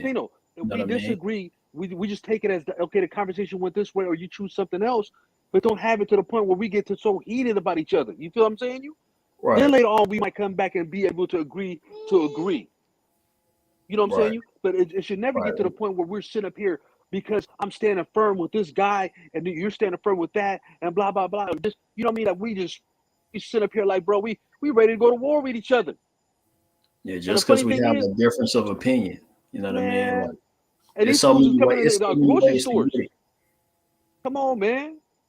We better wake the fuck up. Yeah. I mean, you know, in white supremacy, there's so many different ways to actually practice white supremacy. You know what I mean? It's not just one way. It's just like for us, it should be 100 million different ways that we can actually bring ourselves to liberation. you know. So we just gotta hop on one wave, you know what I mean? Some of us could hop on all the waves, whatever it's like, you know, whatever we need to do. I'm gonna bring my brother Nubian King up in here as well, so he could tap into the convo. Peace, Nubian King. Peace, family. Peace to the gods. Peace to the God. How's everybody doing? Salute, brother. Good. I'm good. Blessed. That's great. I just woke up. It's early over here, 6:30. I woke up at 5 and just looked at my phone. What is he charged? What did they say he's guilty of, brother? Basically, 2 counts. One, showing an arm to basically an official, you know, because he showed his flashlight. And somebody remind me of the other count. You know, it was some smaller count. And well, basically both of those charges, he was found guilty. You know, so he plans on appealing it. Mm-hmm. That's what GMJ plans on doing. But he's also, they putting him in jail until the actual court date to find to basically, you know, to see how long he's going to be in jail. You know what I mean? So the charges. So and that's until August the 12th, I think. But yeah, you know. So they found him guilty. That all the peers of the court said he's guilty. You know, I don't think he even got one count to say that he's not guilty. You know, they all said the same thing, and that's what they gave him. That's what they gave him. They kept pushing the court date back, and then just to find out that they want him to be guilty. So, I mean, I personally don't think he did anything wrong. Yeah, it may be a little idiotic to point an actual gun at anybody, you know, but still, you know what I'm saying, to say that he's guilty for harming an officer, you know, it's just not true. But it's their system. So, you know, it goes back to what are we going to do about their system? You know what I mean? Damn. Indeed. The picture that I remember seeing that they claim he was pointing his rifle at some officers on top of the building. Right. That's the one. According to my memory, the picture, whoever was holding the camera, whether it was a phone or camera, was taken from a high position, pointing downward to a group of men down in the parking lot. So if the camera was taken from a high position, pointing downward at the men in the parking lot, and one individual was holding his rifle pointing up, because the shot was taken from a high position, pointing downward, then what is the picture or video or some proof that barrel was actually pointed at somebody that's supposed to be on the other building? Here's the proof. As I know, here's that's the what proof. they say. Okay, go ahead. Here's the proof. I'm gonna tell you on why did I say so. That's the proof right there. That's the proof. I know that's what they say. Right. And up until this point, the only thing I've heard was that's what they said he was pointing at some agents on top of the building. Exactly.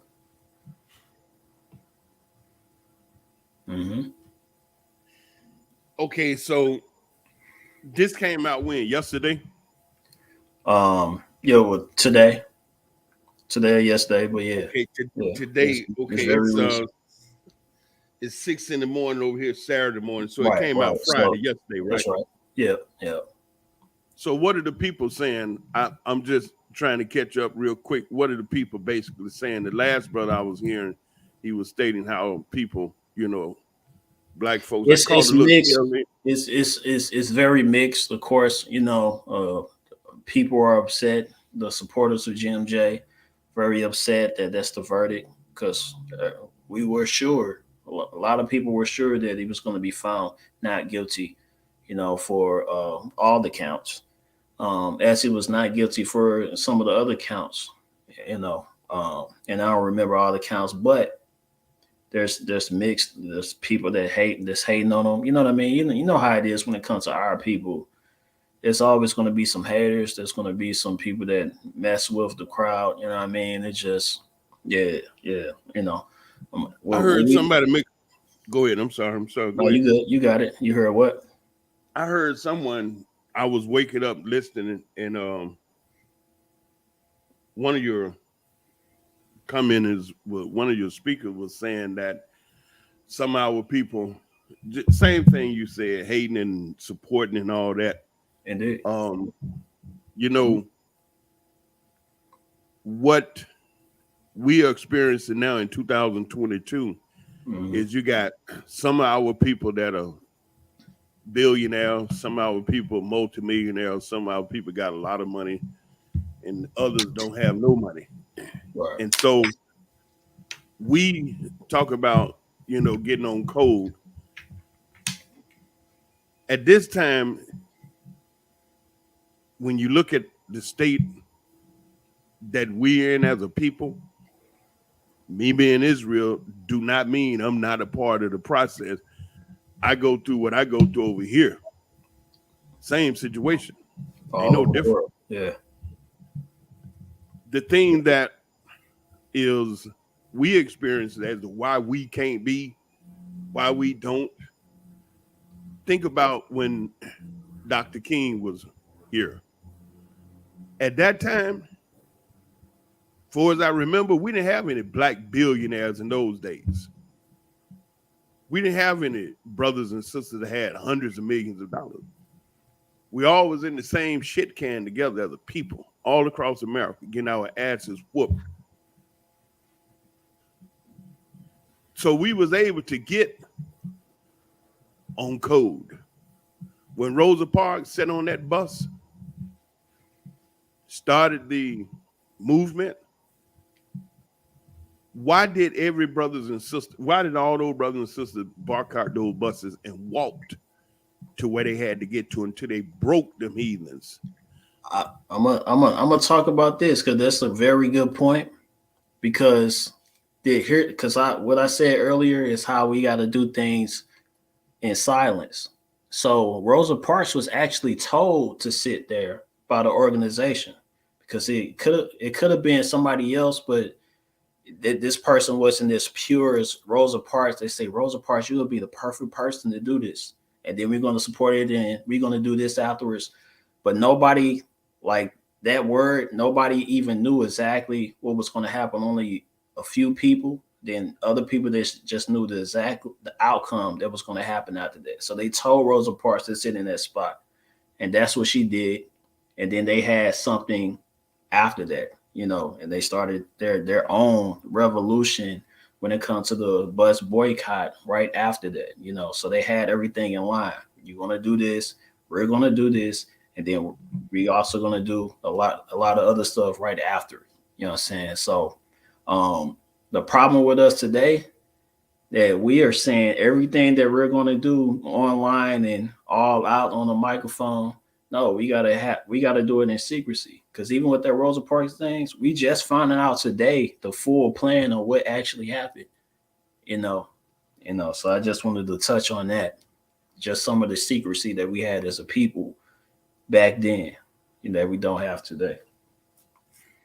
Why was they able to do that? Because of the fact that all of our brothers and sisters in those days was basically on the same level, everybody in the same pot. It's on code, yeah. So it was easy to get us together. Mm-hmm. And the bandit studied us, studied and watched. Now you got some financially successful brothers and sisters. They ain't gonna make no noise like that. They not gonna, do anything to jeopardize their bag. So you count them out, and they got the money. Nubian King, my brother, check this Go out, ahead. right? It's sometimes, even if people are not able to pick up that gun, there's always different ways of supporting the situation, right?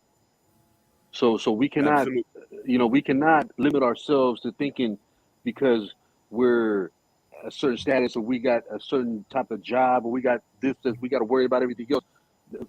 Things can be done the right way. You understand what I'm telling you? If we don't show that to be a little more unified on some of the causes that we got going on, where we at with this? Because if anybody sat there and seen the video, what happened to Ozone, whatever the case is, while he's sitting in his car, you better understand that if it could happen to him, it could happen to any one of us.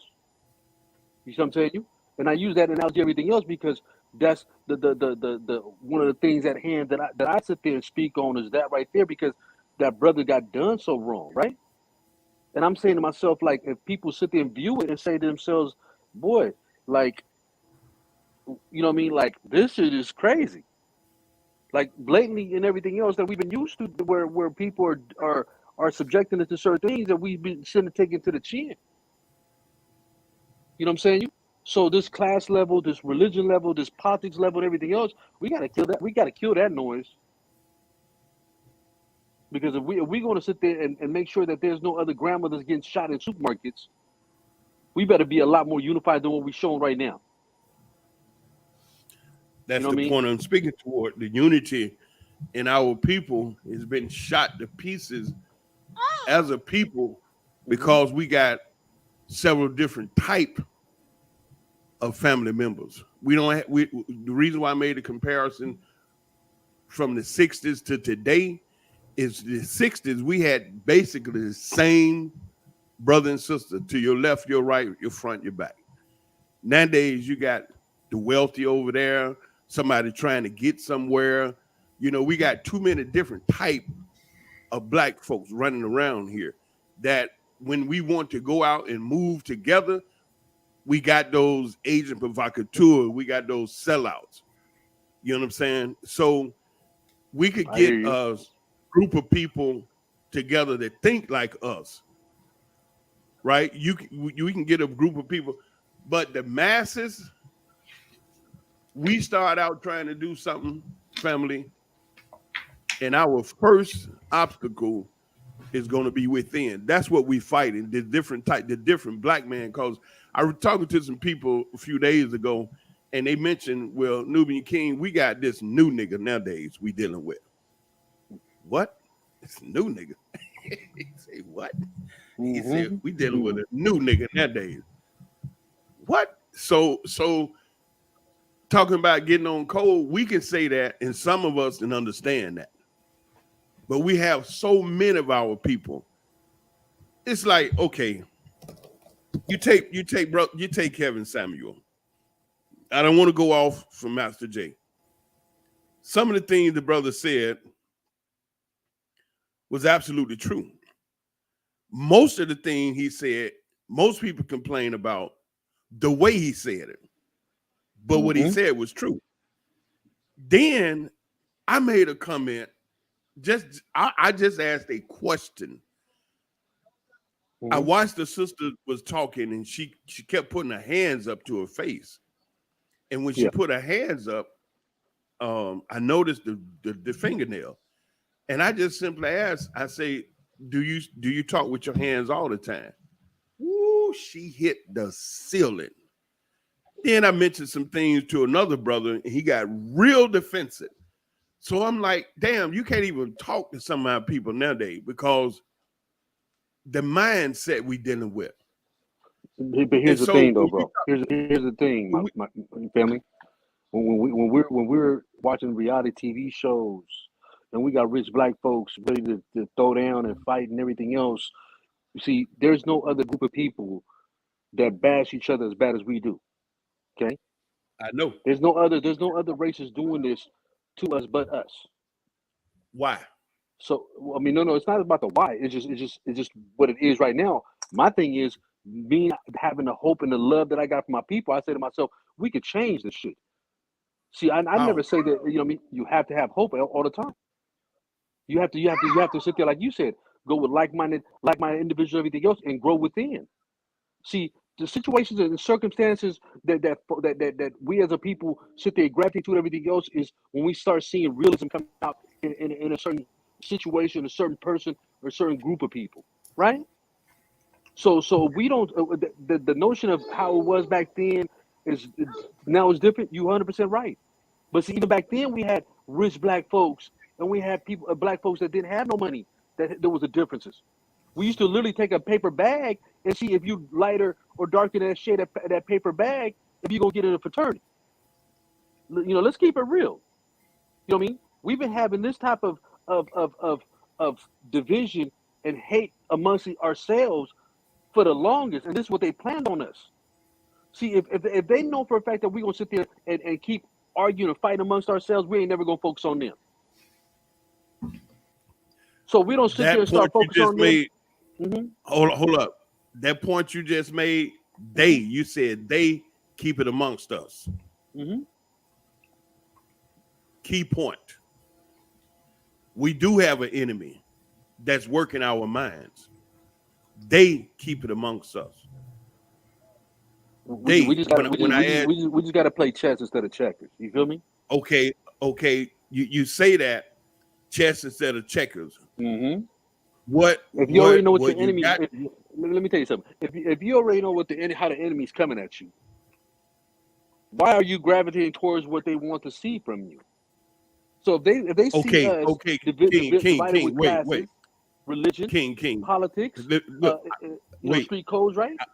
Go ahead, King. I hate to stop you. No, go ahead. King, you are dropping some very powerful points that you got to embellish it. You got to break it down, because you done went from they keep it on us and the separation. You are making some powerful points, but now in 2022, bro, you got to break it down to the nuts and bolts, the nitty gritty of exactly how to do it, because a lot of people don't know that. What you're saying is very powerful. You're making some heavy statements. And those statements, one or two of your statements, you can break it down as to the nuts and bolts, as to exactly how to do it. Here's the key to everything in life, right? You got to learn how to love yourself for you to love your people. If you truly say you for your people, whatever the case is, you got to live like that and talk it and walk like that. Okay? Now we got into a situation where we got things where certain people saying and doing and this, that, and else, these people got to be weeded out. You know what I'm saying? We have to be real with ourselves. We say that we have issues with white supremacy, everything else, and all of a sudden white supremacy come to our supermarkets. What the fuck are we doing?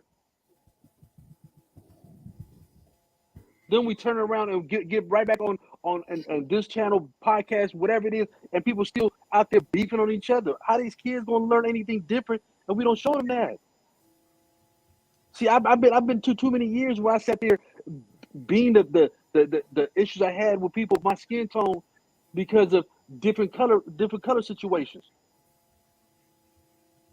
But thank God that my best friend's dad was a Black Panther from back in the day that sat us down and said, "Hey, what y'all doing?"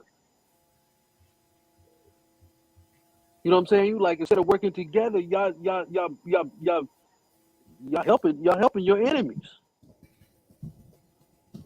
So these are the certain things that woke me up in life, and I said to myself, okay. Then you got to sit there and go to your surroundings and try to help in your surrounding and try to change it. And then you got to understand that when you have disagreements with people, like you said the other day that you were having, people don't take it so technical, to the point where they're wishing bad on people. You understand what I'm saying? Like, I don't know you, you don't know me, but people have a conversation. All of a sudden, people say, "Oh man, I hate him. Oh, I don't like how he sounds." You don't even know that person. You see what I'm saying? But the sad thing is, if you know just the fact that that person's a black person like you, trust me, that person's going through the same struggles as you. That's why back in the day that we grew up, we seen black people, we say hi to each other. Hey, how you doing? And then white folks used to be like, what? Why you guys always say hi to each other? Do you even know him? No, I know of him. You understand what I'm telling you? Absolutely. What can we do? They could understand our unity like we got, and we're steadily drifting. And the more we so drifting, what can right? we do? What can we do to turn it? What can we do to turn it around today? Today, how can we start right now? How can we start right now as a people, right now, to turn it around? We know how we was back then. What can we do today? That's where we at. We right gotta here. listen to each other. We gotta say, okay, he has a different point of view than me. Just like me and my brother and my sister might have different views. But in the long run, we say, oh, I still love my sister, I still love my brother. Why are we not extending it to our own other brothers and sisters from another mother? You understand what I'm telling you? Why are we so quick to sit there and see certain things and always looking at each other with hate and envy and jealousy and all this other shit that sit there and bringing us down? That goes back to what you said earlier. You gotta love yourself. They put that in there. How did we get to where we hating each other? Yes, because of the fact that there is a clandestine plan, there's an undercover plan for us to do that to each other. Absolutely. Because that's the thing that's going to keep us down. You know what I mean? And that second and third and fourth class citizenship that they want us in. You understand what I'm saying? You? It's getting to the point now that their numbers is getting so drastically low that they're spewing racist shit, and they get elected to office, everything else with no problem. You think it's going to get better in 5, 10 years, 20 years? Wait. Stop. Again, you dropped another one.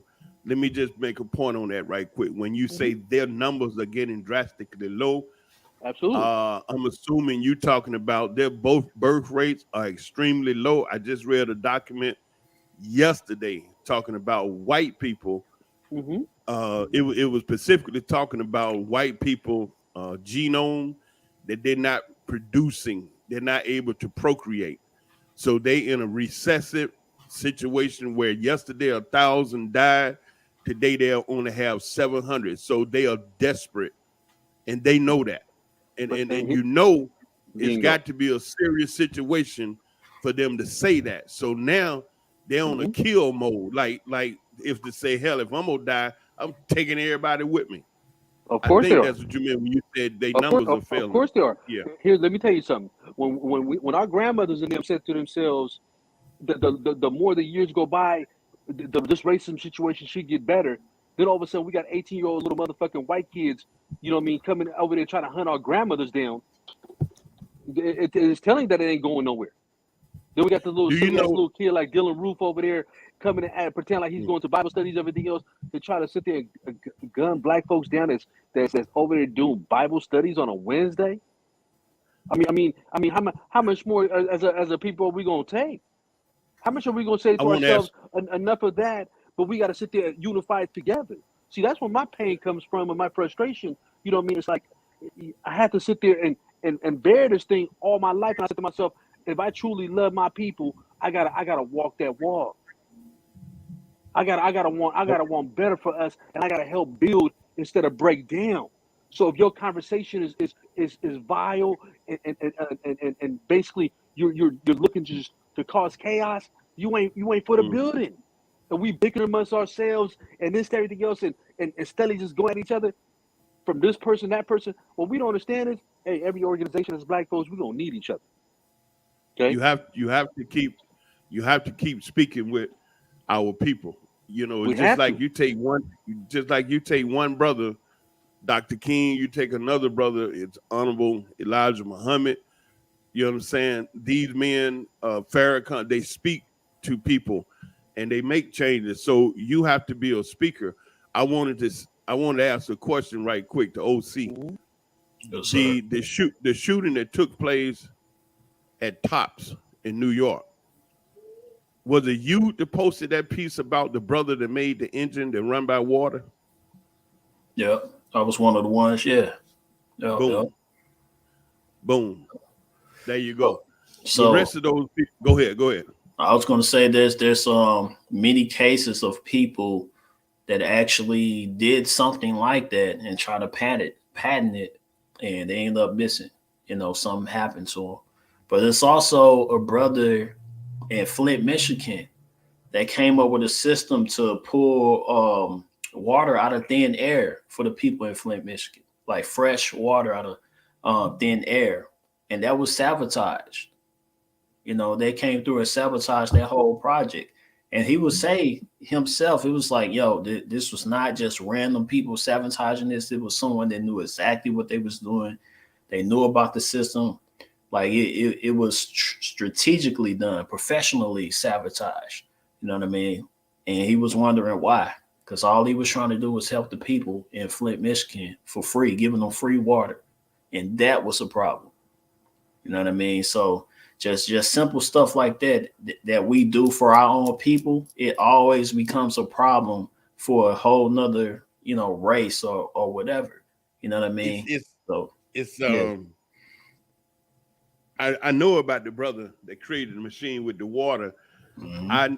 When I saw the last video, they said that he was supposed to have been going to some third world country to help them with fresh water. The machine that he had, it was green. I remember the color green. Yep. He'd take the moisture out of oxygen.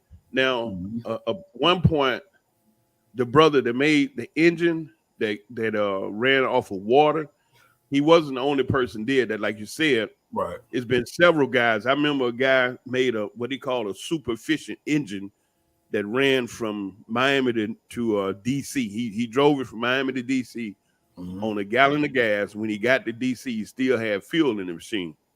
He disappeared.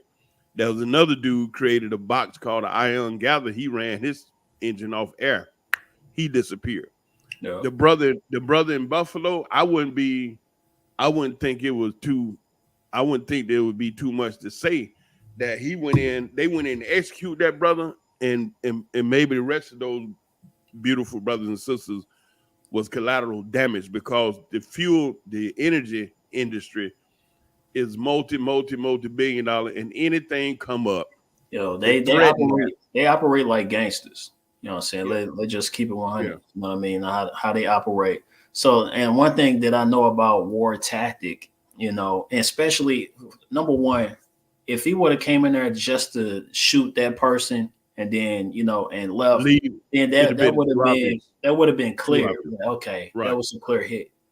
But to go in there off him and then, just cause chaos and then leave, now it's speculation. It could be anything. You know what I mean? So that's a war tactic. You know what I mean? To cause chaos. It's called controlled chaos. You know what I'm saying? That's been a war tactic that they use, and they will continue to use that. You know what I mean? But go ahead. So, but dealing with our people as a whole in this war zone we living in, this hell, this Babylon, we have to, at this point, I mean, it's going to take some serious brothers and sisters that's vibrating on another whole level. And those brothers and sisters have got to be able to use history, prior experiences, to make real solid concrete plans to go out and whatever it is they decide to do. We already know it ain't going to be a whole bunch of those brothers and sisters. We already know that, because you got so many different type of our people nowadays. Scared people, set out, just like you use the house Negro, the field Negro. We got all those multitude of folks in the midst of us. Some working boule Negro, they call, working for the system. We got all these type, like the brother said, new niggas. So no, it's not going to be a big old multitude like back in the day because of that. And that division amongst the family caused the family to be weak. So those of us that think a lot, that's all we got. That's all we got. When I speak to people, I said, it fall on some heels, some people get motivated, you can come together. But I know good and well, I ain't talking to every single brother and sister out there, because you got a multitude of people, our people trying to do all kind of stuff. So reason why I was mentioned to the brother King T is when you say that nowadays, it has to be like, okay, the first step, this is what we're going to do. We're going to get a facility. The second step, we're going to see how many of our people will come. And the third step, we're going to read the agenda. This is what we're doing. All right, now, when we call these brothers and sisters together, we already got to know that you're going to have some spies, some agent provocateurs in there. So how you weed them out? That's going to be key. In Dr. Martin Luther King days, the photographer, the black guy that was a photographer, he was the FBI informant. Exactly. He was the FBI informant. So exactly. When he died, that's when they said it. But he dead now. So why do I always, because history is a reference point to show us what to do and what not to do. Now, I've also said on many occasions that brothers and sisters, we should be white people masters. We should be white people experts. Why? We've been with these heathens longer than any other race of people on earth outside of the Native American. So now they know us exceptionally well, but we ain't been studying them because we've been out on some stupid stuff.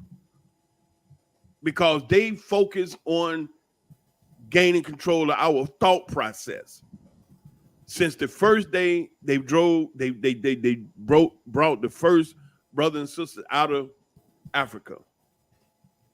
And we know that was millions of indigenous brothers and sisters already in America.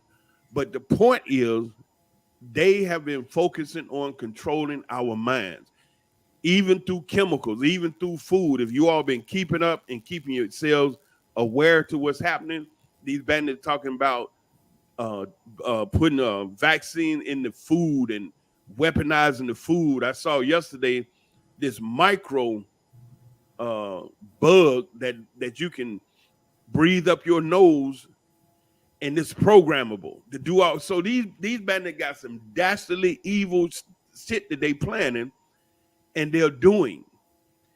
We have always been their source of energy. Black folk. Africa never had slums. They created them slums and put the drugs. We all know them story. We know what they've done, and they have been successful. So why do I say we should be white people masters? Because they keep doing the same thing. Why they keep doing the same thing? Because it works. So if we know they doing the same thing, then we should be able to put up our strategy to be successful against that. That's why we should be white people expert. So you have to get a group of brothers and sisters that think alike. We don't have time to be arguing and going back and forth with each other over stupid stuff. And then when you get in the meeting and you rolling on pretty good, and here's one knucklehead stand up and say some stupid stuff and suck up all the oxygen out the room, more than likely, that joker right there is working for them because you had a real good meeting going. When that person stood up or said or whatever and spoke, he threw the whole damn meeting out. Now y'all done spend 5 or 10 minutes back and forth with that clown. And then the rest of the brothers and sisters, because of the fact we already been through so much as a people, we ain't got no damn skin for a bunch of bullshit. And so now we you done got us up in this meeting, and this clown, it done threw it all off with that dumb stuff. All those type things, you have to be able to shut down. You get people that's on the same page you can talk to. You put together a plan. You plan your work your plan, and keep your mouth shut. Because damn right, they're gonna come at you. Grandmaster Jay, he was the physical representation of the spirit of a lot of brothers and sisters that they know praying don't work, they know marching don't work, voting don't work, all that other stuff we've done for years. And I'm a living testimony. We got a lot of other brothers and sisters walking around here, my age and older, that know we did all that. So here we are, 2022, I caught a clip of what's that old brother, the preacher that I always bring out every time black folks get upset. Al Sharpton. He up there on the stage with a whole bunch of Negroes holding hands, singing "We Shall Overcome" in 2022. I be got so that's what we do. No, we done did all that. I happened to be in the States when Trayvon Martin got killed by that bandit, and they was gonna have the thing in the church. Then so many people did, and finally wind up in the park. 25,000 brothers and sisters out there, and Al Sharpton was talking, and he sounded just like he did when I was standing out there in Atlanta 40 years ago. The hell is going on? So we can't do the same stuff we've always done that didn't work. These meetings we have nowadays, it's got to be a totally 100% organic, different plan, different strategy, some stuff we ain't never done before. Other than that, I ain't talking about voting. I'm talking about no damn politician. You all know that there are more black people in Washington, D.C. And this is true. It's more black people in Washington, D.C. running around talking about representing black folks. And they gave the damn money to the Asian. They gave the bill to the Asian, the LGBT. Because we haven't been able in these latter years to effectively unify as a people. Then we always get nothing. Because they send those agents in the midst of us to screw every positive movement we have to destroy it. This is what they've done. And we have to, next time, we got to be serious about that. Other than that, shit, it's just wasting time. Master Jay, physical representation of the spirit of the brothers and sisters that was tired of doing the same bullshit that does not work. He got out there, he organized the brothers and sisters. The only reason why them heathen we got, up in their butts was the guns, because the gun levels the playing field. America is a violent country. You'll never be able to stop violence. You'll never be able to stop shooting. That's who those heathen are. As I was getting up, firing the computer up, I saw this piece come across down there in Georgia. White kid, little devil was in the police shooting range. And they down there in Georgia hollering out all kind of nigga this, nigga that, shooting and firing their guns off in the police force shooting range. So no, they ain't gonna stop because that's their nature. Our people got to come on up out of that Bible, that white Jesus, love thy enemy. And when the brother spoke about Dylan Roof that killed the 9 people, this heathen went in the church and sat there with them brothers and sisters reading the Bible for 1 hour and stood up, pulled out his gun, shot him, and then looked at one sister and said, "You go tell." And then next thing he even say he was hungry, they got him a hamburger because they don't value our life. I don't give a crap if you a rich black person or you poor. To them, you're just another nigga, and you just a nigga with a whole lot of money, but you still a nigga. That ain't gonna change. So all of that we did back in the day, marching, protesting, sitting in and all of that, we did all that. It may have got them to a point where they may have wrote a little law to stop some stuff, but listen, it never changed the way they think about us. That's the issue. We're talking about mind game now. In their minds, they ain't changed the way they see us since the first day they started slavery. My brother, Julian King. Here's the thing, right? Like we talked about earlier, the numbers are coming down. Okay, absolutely. With their numbers coming down, they're getting more desperate. When the desperation sets in, everything else, they have no problem saying nigga to your face now. You understand what I'm telling you? They have like that motherfucking man, that like he said that white dude in Florida sat there and tried to sit there and slap up that black lady. I couldn't believe it. I said to myself, in 2022, we really got motherfuckers that really think that they could just walk up on us and slap our sisters around, whatever the case is, and ain't nothing gonna happen to them. See, the line's They- already been crossed. You Man. understand Yeah, what I'm saying? they not See, afraid. now, They not afraid. no, Mhm. but no, it's not about they're not being afraid. Now that their numbers is dwindling, now they're getting desperate. They've always been Yeah, and afraid. they Because see, here's yeah. the thing. We had nothing to fear because we're God's chosen people. Say what? You understand? Say that again. I said we're Wait a minute, God's say that chosen again. people. We're God's chosen people. We built this world.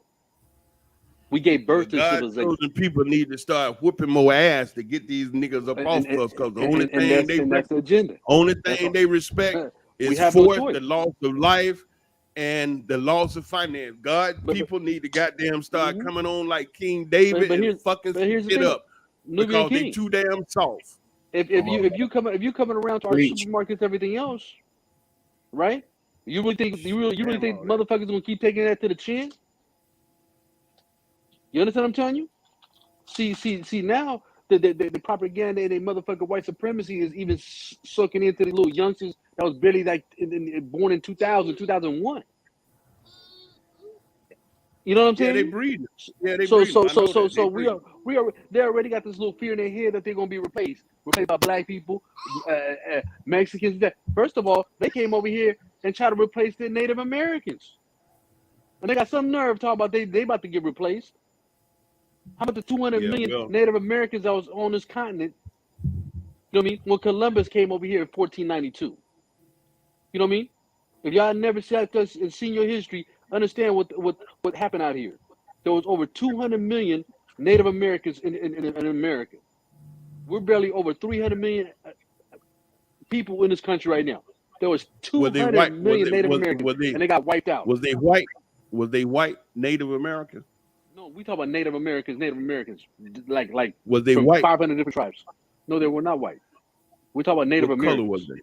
What color was they? Natives look like us. There you That's go. That's why they had no problem. That's why they had no problem. We ran away and everything else. They took us in. They took some Native Americans in as slave because we looked so similar. But that's what I'm saying. As a people, even back then, we both identified because us and Native Americans wasn't each other's enemies. You know what I mean? The white supremacists that's still around right now has been a problem. See, back then, he had the guns, this, everything else, all the numbers, everything else. Now everything is coming evening up, right? And the more that it's even up everything else, they're letting it be known. Let me tell you something. If they could go to January 6th and say, hey, we will protect this country, we're patriots, and we love the police and everything else, and we Blue Lives Matter, and go in there and kick down them doors and try to fight the cops and try to kill them cops, what do you think they're going to do to a person like me or you? Y'all better wake up. So we need some plans. We need to do something. Well, here's the thing. The plan is every community and everything, you know what I mean, every group of people and everything else that's like you. You know what I mean? Better start sitting up here teaching the youngsters our history and everything else, because they're not going to teach them the history. See, this how I knew my roots and everything else is because that older black man that was an ex-Black Panther sat me down and sat there and said, read this, read that. See, here's the funny thing. Nowadays, back then, you have to go to the library to get this information, right? You literally have to want it. And if you wanted it, you go in there and you can sit there and research it, right? Nowadays, you got Google and everything else, and the stuff is right there in front of you. Sometimes, do you own a gun? Huh? Do you own a gun, and do you know how to shoot, and is it registered? All right, that's what I'm talking about. All You see them little crap, you see them little devils down there at the police shooting range. That's what I'm talking about. Don't be out here, you know, and you know you ain't strapped. The hell, they just had a party day and a half ago, and this bandit drove through the street faster than the party goer felt he should drive because it was children, and they told him to slow down. That little bandit came out, went to the trunk, and came out spraying the party, and there was a white woman with her strap shot that cracker dead on the spot. And they said if she hadn't have done it, he'd have took a whole bunch of people out. Exactly. So you better get yourself gunned up because you're living in the wild, wild west. As you teach your children, here's the thing. You better here's the thing. Teach them how to defend themselves. They never wanted us to own guns. I know that's why Master Jay scared the shit out You know of what I'm him. saying? Just like how we did, during the Civil War. You know what I'm saying? He had just order like the Civil War. When they gave the black men rifles and said, hey, you can go kill them Southerners, Confederates. Hey, they said, oh, for real? Oh, let's go to war. If it wasn't for the enslaved people that sat there fought for the Civil War and every other war in this country, we'd have never won none of these wars. Just like the Tuskegee Airmen and everything else that sat there and didn't lose not one bomber. But we at war now, brother. You know what I'm saying? Straight up. But the sad thing is, them people would come after World War II being heroes, and if they from the South, everything else, people was sitting up here trying to sit there and listen and everything else. You come home and all of a sudden you realize, like Muhammad Ali said, the Viet Congs never called me nigga. Right. Viet Cong never do nothing to me. Yeah. But that's just reality. You know what I mean? So we got to learn that we went from like trying to preserve ourselves to now all of a sudden we're at each other's throats on every little thing. We can't be like that. I think a lot of my people we're like that. My son that's barely 2-3 years old, where's he gonna be at? See, that's what I think a lot of our people are afraid too. They're afraid of that fight. They're afraid. Nah. We got too many we got too many gangsters in the streets. I'm telling you this right now. Yeah, you know what I'm I said a lot of our people ain't talking about the gangsters. They wanted us to see. Ain't talking about that. No. This is what I'm saying to you. I'm agreeing with you on a different vote, right? The last thing they want to see is all the cats that's on the street level, like I used to be, to sit there and focus their attention on them instead of each other. I'm gonna tell you that right now. So the same way how Nipsey was doing what he was doing and everything else in his community to try to calm down that gang violence. You know what I mean? You would think that the politicians and the LAPD and everything else wanted that to happen. No, they didn't. You know why they didn't want it to happen? Because if we start concentrating on each other and fighting against each other, there's going to be less killings. Less killings means less black men getting arrested, less black women getting arrested. Less black men and women getting arrested, that means there's less lawyers, less judges. We don't need the court system. Then all of a sudden, the corrections officer and everything else, how's he got a job if the jails are not being filled up? You see what I'm saying? This whole ploy right now is to sit there and keep a machine moving. And to keep the machine moving, they need bodies. And they're trying to use our kids as the fuel. You understand what I'm telling you? I'm going to make a point about what you said about the gangs. A few years ago, I became aware of this situation where the police rolled up into one of the hoods and they was trying to lock up this one brother. It was 2 cops. They rolled up in the hood and, you know, brothers looked out the one and saw what was happening and they ran out there with their strap. 15, 20 brothers hit the street, all kind of weapons. They looked at the cops, said, take them handcuffs off of them. Them cops looked around and saw what was happening. All them brothers was rolling in unity with their weapons drawn. They took them handcuffs off. They said, now bounce, get the hell out of here. And they left. Now, you didn't hear that on national news because why? That showed the power of unity. And that's why Master Jay was such an incredible threat, because he was able to organize all of that power and weaponize it. That's the whole issue. And they don't have to kill him, just bag him up. And then what happened? You have other black people that fall in fear and disappear, and the movement is weakening. The movement is weakened, but we have to get those warriors lined back up. I'm just assuming, I don't know, and I don't want nobody to say nothing publicly. I'm just assuming that they still doing work. I'm just, you know, I really hope it is like that, but I don't want nobody to say nothing public about whatever they doing. But that is real with them, the loss of life and the loss of finance. We get to a point where we start focusing our money back into us and not running out, giving it to them and the Asians. They ready to have a conversation. That gun, it levels the playing field. That's it in 2022. And I want to point out something, because I've been reading the chat, and you know the thing that they are afraid of in general is just us organizing. And I don't care if we have a gun or not, but let's keep it real. There are certain times, or a lot of times, I should say, where we didn't have many guns. We organized and they took it over with their guns. So we can't just sit up here and say that, hey, we don't need guns to really do this, or this is a spiritual war and then blah, blah. I'm going to say this is a war of everything. We could take it spiritually. We could take arms. We could take whatever else that you believe in, whatever thing that you believe in, we could take that too.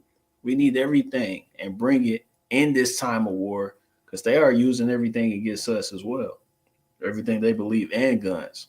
You know what I mean? So, like, if you're a Bible believer or whatever, just pray that you're able to use your gun to shoot straight at the person that's attacking you and your family. You know what I mean? And that's real, you know. So don't just sit up there and say, oh, we don't need guns. Because I'm seeing a lot of that in the chat. And I don't really understand it. I can't really comprehend it. It's you can't go in with a knife to fight a gun. You can't go in with a prayer. We already know what happened when it comes to Dell and Ruth and the people that was praying. We know what happened to them. You know what I'm saying? So we trust me, we tried every single thing else. Only thing that we really haven't tried is real revolution with arms and organized. You know what I'm saying? And that's what that's what too many of our people see. We talk about fighting, and that's a lot of people scared. I mean, you get in firefights, shit, some people freeze up when the rounds get to start flying. You know, hell, some people freeze up at the conversation. Only thing, let me just rip it off right now. It's going to have to be a damn fight. Because ain't nothing out there we've done to change it or to get them heathens up off us. Let me be your living reference right now. 60 years of this. All this is bullshit. It's going to have to be a fight, damn it. And let the best man win. Other than that, we could be another 50, 100 years doing this same shit. When is it going to stop? Again. What you going to do? I told you. Yep. I told you, them little bandits down there in police force, in the police range, shooting range, hollering nigga this, popping their guns off in the police, because we supposed to know now the whole damn police is infiltrated with Aryan skinheads and all type of, you know, alt-right and heathens that hate us. So the only thing left is the fight. It's just like they say here, you can't get along, get it on. Shit, let the best man win. And that's what too many Negroes don't want to deal with. That real fight. That's why they want to sit up and, you know, pontificate and, you know, talk shit, because they comfortable. These niggas done got comfortable, bro. They done got jobs in the government. They done got jobs. They done got houses. They done got cars. They done got money. Count them Negroes off. We not even talking about them. So that's what we left. I feel sorry for them when that shit come knocking on their door. You know what I mean? You say fight. You know what I say? I say it's survival. You know what I mean? So if you're not willing to fight, you're not willing to survive. You're not willing to live. No. You know what I mean? No, that's it. So if you think if you're gonna let somebody come to your house and violate you, whatever the case is, you know what I mean? You know what I mean? You're a weak man or you're a weak woman anyway. Okay? So let me tell you something. If you're not gonna sit there and fight for yourself and fight for your kids and everything else in this lifetime, you know what I mean, and other people's kids and other people, I mean, what the fuck are you doing? I mean, what is this? You know what I'm saying? Just like you said, you're 100% right. It's in 50 years, whatever the case was. Imagine how much more the less numbers going to get. Imagine how much more desperate and want to come and do some foul shit on top of the fact they come into grocery stores. You know what I mean? And people think that this type of stuff is just a random thing and it's just not going to continue. You got mistaken like OC saying right now. Yeah, you could pray about it all you want, but these motherfuckers are not playing fair right now. You understand what I'm saying? Not at all. So they're not even coming to the cats around the corner that really want that issue. You know what I mean? They coming to grandmas and kids and everything else out here. You know what I mean? They're already letting you know that they straight cowards. They don't care. All they want to do is inflict enough damage and mental pain that they can, and to sit there and let you know that they don't even care enough about you, whatever the case is, that they will go sit there and see if your grandmother's at the grocery store to try to sit there and mow her down. Nah, we're not doing that. So if any black person sitting up here thinking because I got a car, I got money, I got this, whatever the case was, it's going to save my ass, you stupid as fuck. And let me tell you this. Let me tell you this though. If we can actually build, vehicles and make it run with water, don't you think we could build weapons too? Our own weapons. Yeah. We don't have to have their guns. We can have our own weapons. Maybe we could find something that could make thin air into a bullet. You know what I mean? Like real talk. No, they have them right now. OC. I know. You got 3D. You got 3D and all that. You got you know what I mean, bullet pressers. Like, so, you know what I mean? None of this stuff is impossible if you know what I mean? There's gunsmiths out there. Oh yeah, there's gunsmiths out there that do their thing. You know what I mean? This ain't no. All I'm saying is like this, that notion of thinking that these people are not going to sit there and use whatever evil tactics to sit there and try to keep us down. People are mistaken. You know what I'm saying? Just know, they don't care where you come from, what your family makeup is, and everything else. They just look at the skin tone and they automatically say to themselves, they don't like you. And I'm gonna ask people a question: do you need a license to have your own weapon that you built? You just need a license for their weapons, not your own. Well, I mean, they want you to sit there and, you know what I mean. They don't want you to. Yeah. That's on a different. Nah, yeah, but this is, you know what I mean. Everything they try to regulate everything. You know that. I mean, that's I mean, they let me tell you something. I got to answer your question in a different way. Can you make moonshine in your house right now? Do you know how to make moonshine? Can you make moonshine in your house? Nope, it's illegal. No, you can't. It's illegal. So everything that they can sit there and put their hands on, make money on, whatever the case was, always let you do it for free. Right? So they always going to regulate this, whatever the case is, especially when it comes to us. Yep. You know what I mean? The key to this thing is we got to sit there and work with like-minded people, everything else, and start speaking with a little bit more compassion for each other, everything else. I see the chat, you know what I mean, going on. I see certain people say my name, whatever the case is. You know what I mean? If you don't know me, you know what I mean? Obviously, you don't know me, because if you got any type of negativity to say about a person like King T,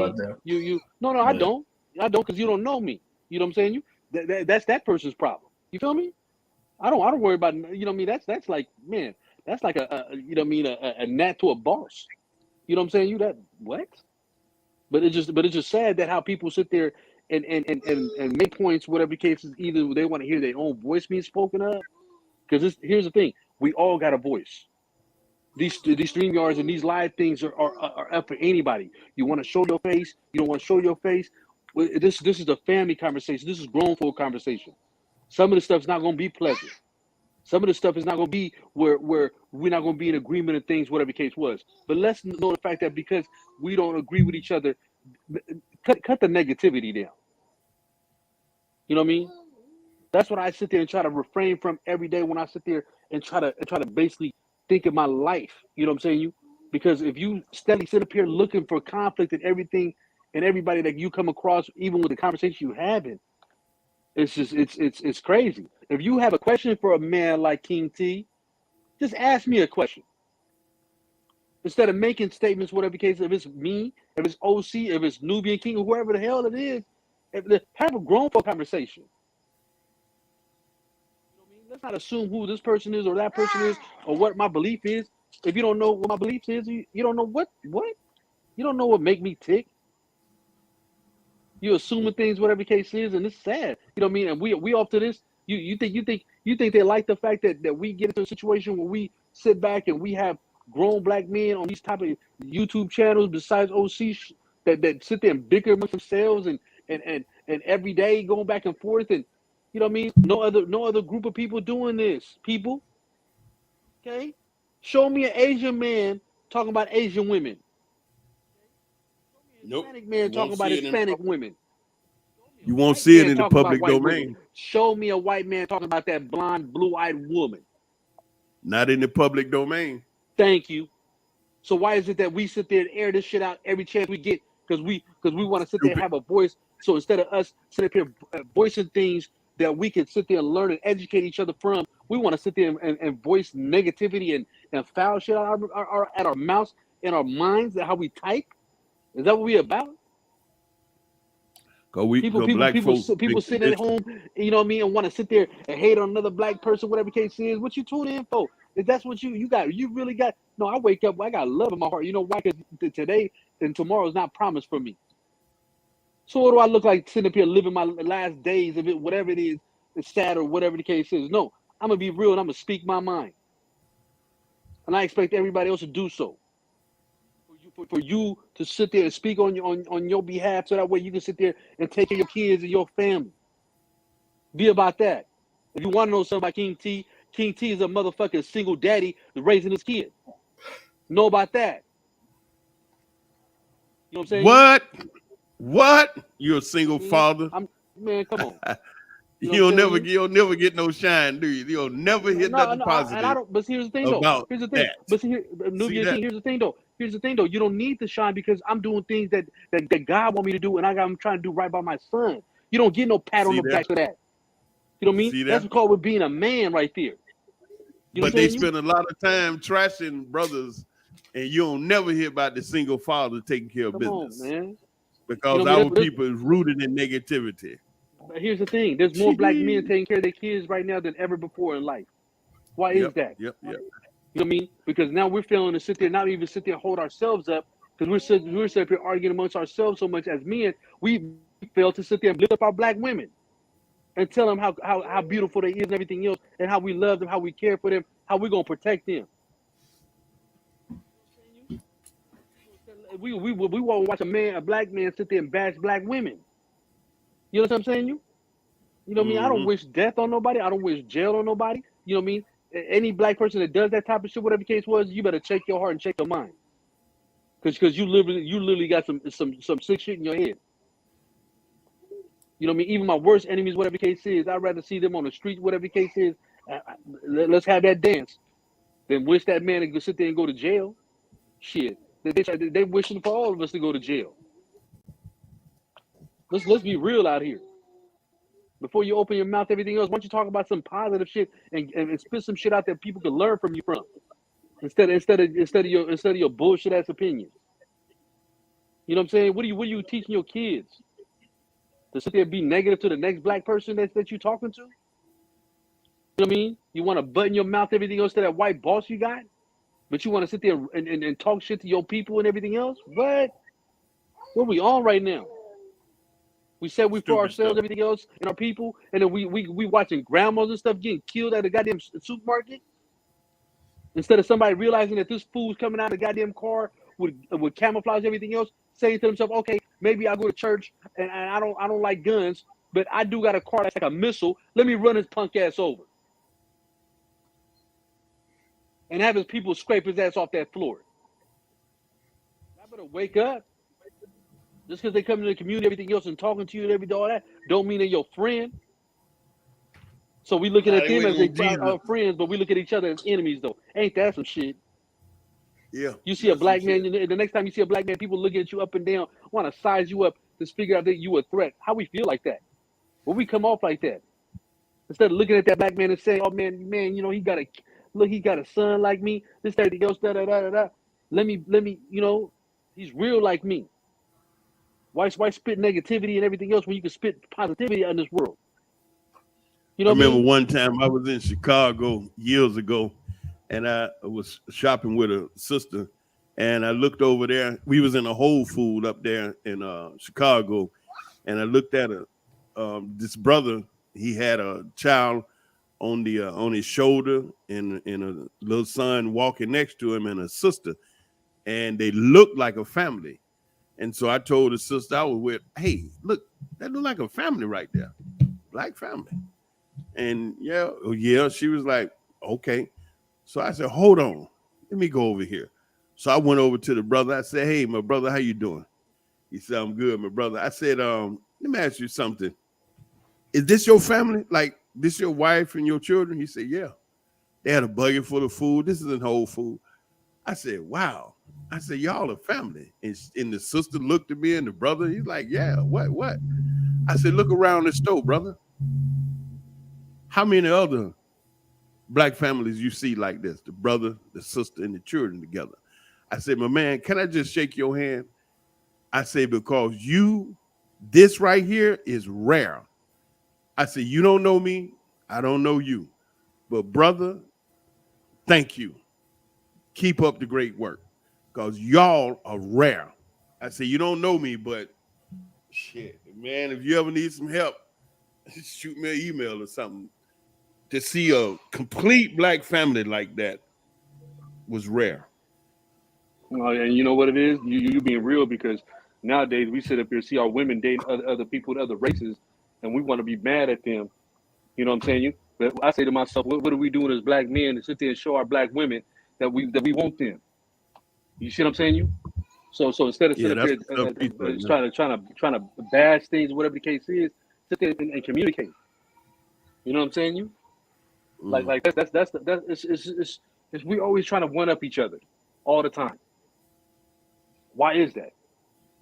You see what I'm saying? That external influence. Man, but it's, that influence you said earlier. Man, it's crazy.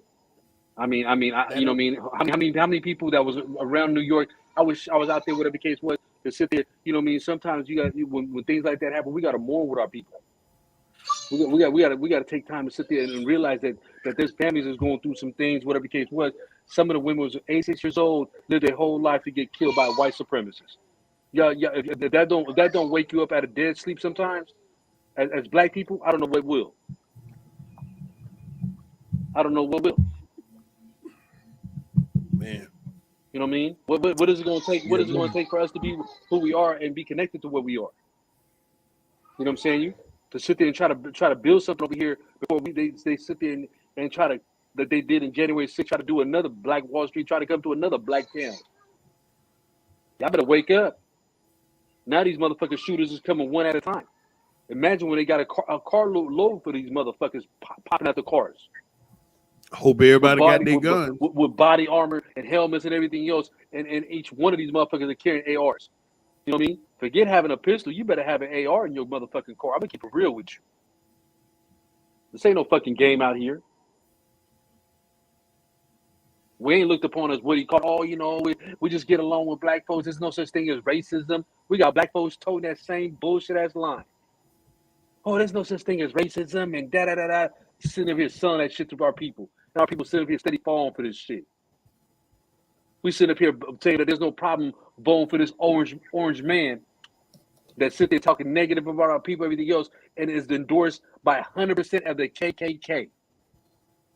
If that don't sit there and let you realize where you at in life, where you got a political party that's being endorsed by majority of all, if not all, white supremacists in this country, what the fuck are you doing over there with them? That means you're going to be in the motherfucking, in the rallies and shit. You're going to see motherfuckers with Nazi swastikas on the back of your head. And you're going to say, oh, yeah, that's my president. Are you out your fucking mind? There's good people on both ends. These people talk about they will not replace us. They talk about y'all. They talk about us. I better wake the fuck up. Some nerve to sit there and come out there in full force and everything else with regular clothes on. They're not even scared to put their motherfucking hoods on no more. These punk motherfuckers want to sit there and show you their faces. Y'all better wake the fuck up. Instead of sitting up here worrying about a nigga like King T, whatever the case is, you better worry about that motherfucking cracker that's coming at your door. Because, see, I'm the type of motherfucker that's keeping the goddamn wolves and the heathens at the goddamn gate. See, give me every street motherfucker like me, whatever the case was, and let's do what we do. That's why they don't come see a motherfucker like me. Motherfuckers like me didn't give a fuck about death or jail. You know what I mean? Didn't even see life past 18 years old. You talking to the wrong motherfucker.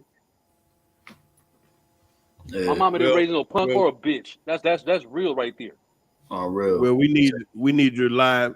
You know, that's good to say that, but No, we want you to be alive. We don't want you to be dead. You ain't no good in the ground to us.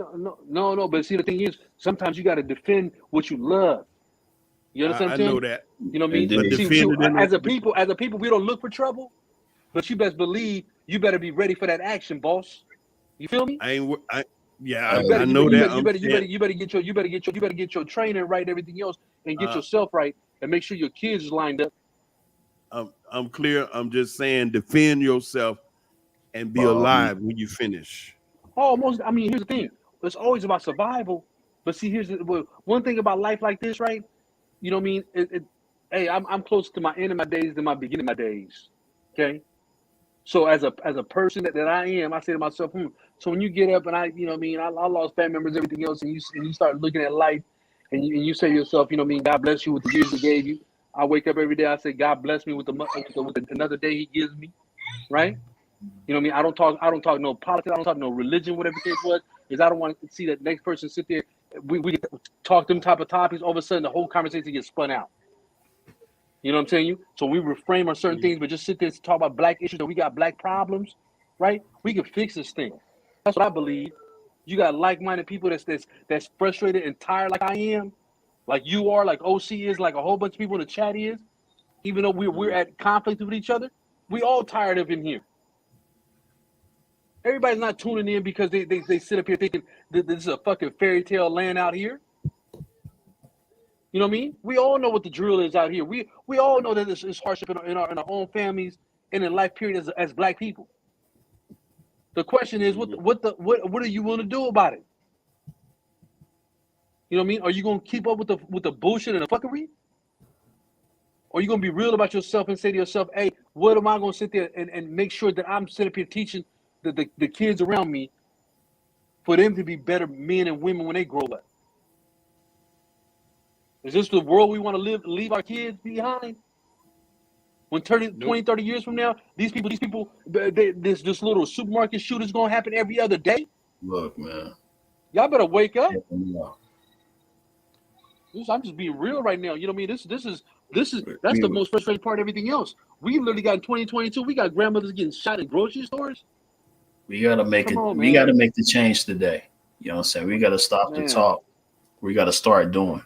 You know what I mean? And we don't gotta tell everybody what we doing. We just gotta tell the right people, you know, in close circle. You don't gotta reach all the way across the land to reach someone. Nah.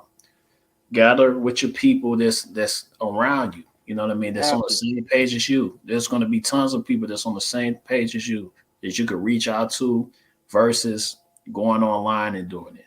You know what I'm saying? So organizing your own community, and then we could be able to link together and be able to do things in a big way, but definitely for our own city. You know what I'm saying? So, you know, I'm gonna bring it to the close. I'm gonna try to, you know, what is the solution in your eyes? And we may have 3 different solutions, but it's still a solution, you know what I mean? But yeah, go ahead. All right, what is the solution versus being a victim of the system again and again and again? You know what I mean? That's what I feel like is going to happen until we make a change. But what is the solution from this point? I mean, here's the thing. The first solution is, like you said, see, it's always best to work with people that you've been around, that you grew up with, whatever the case was, so you could build something over there, right? Then when you got a situation like that, then all of a sudden you'll have different cities with different people, and you can be connected to like that. You know what I'm saying? Because it's gonna take us all. It ain't gonna take a little group here and a group there, whatever the case is. But each group will need the next group, and each group, if they committed to themselves and in their situation, right? Mm-hmm. Then they can foster something great, and then we can go back to having how the NFAC was when people were marching. But this time, people really gonna be connected to everything else, and we ain't gonna sit there and let it fold like it is, like how they want us to fold. You see what I'm saying? So it's never been about GMJ. It's about the idea of us being as a group of people to say, hey man, enough's enough. You know what I'm saying? We're tired of this shit. Right. Period. You know what I'm saying? So instead of condoning the fact that our kids sit up here having problems with other kids that look like them, talk to them about their history. Get them to understand that black men shouldn't have to sit there and black boys shouldn't have to sit there and learn how to sit there, connect to other black people and black men themselves or black women, but in jail cells. It take us to go to jail for us to sit there and understand that we need each other. That's why when most black men that come out of jail and everything else, they understand, dang, you know what I mean? Like that man right there, even though I looked at him different because he was from a different gang, a different street, whatever the case is, that I had a problem, but I had to sit there and rely on him in jail. So all of a sudden you start realizing that even though y'all was from different parts of town, y'all thought differently. You understand right then and there, oh man, you know what I mean? Like you just like me. It should take us to go to jail. It should take these kids to go to jail to learn that. So we got to work on not only just ourselves, we got to work on the youth as a hand for these kids to be raised that much better. Because we literally got black people that look like us that spit that fucking white supremacy shit because white folks would rather see them say it because they can't say it. So they got white folks saying, black folks saying the same shit that white folks want to hear. And we got black folks sitting up here gravitating to that bullshit. How the fuck we gonna talk about there's no such thing as racism when we got grandmothers getting killed at grocery stores? Fuck are they talking about? How we letting them talk about George Floyd talking about he's a dope fiend and this, that, and else? He just died. You disrespectful bitch. I'm talking about them Candace Owens and them Officer Tatum's, everything else. We let these motherfuckers like this run around. Y'all better wake the fuck up. People in BLMs and everything else, bro, that's taking the money instead of even putting it back in our community, everything else. They want to go buy mansions and shit. The fuck are we on right now? Everybody's out for themselves. For us, like when we need it. Right. You know what I mean? When the shit really kick off everything else, are you really gonna say to yourself you gonna fight all in by yourself? You know what I mean? That's why they say back home where I'm from in Eritrea, a tribe, you know what I mean? There's 9 tribes back home. You understand what I'm telling you? We all needed each other. The tribe really sit there and raise the kid, the village and everything else. Come on now. Y'all already know what the drill is. We just got to stop the urges of sitting up here and try to fall prey to the negativity, then the positivity, and sit there and say, hey, let me try to be a builder, a protector, a soldier. You know what I'm saying? A lover for my people. Before anything else, a hater, a backstabber, a shit talker. You know what I mean? A nigga that ain't about shit. Got time to sit there and sugarcoat nothing to none of y'all. You know what I'm saying? Because this is reality in life right here. If things like this don't wake you up in the nights where you see what's going to happen to our people and say to yourself, hey, look, I'm for building. Remember that. You ain't, like he said, you ain't got to build with we got to know each other little by little. Just start with who you know. Trust me, there's a whole lot of people where you from that's frustrated like you. That want to sit down and have conversations about history and everything else that's not being taught to our kids. That's how I grew up. They used to sit there, sit the youth down and everything else, and they would teach you history about how the Black Panthers were and what they came about and everything else, and they would tell you things to pass that down. If that older black man didn't take the care to sit a person like me down, how would I have been the person I am now? We got to make time for these kids. The younger, the better. They know the history and their culture and everything else, the better it is in life. We got to do this together. We can't do this apart. You know what I mean? And please, the ones that don't know about Ozone's case, everything else, please look up that brother's situation.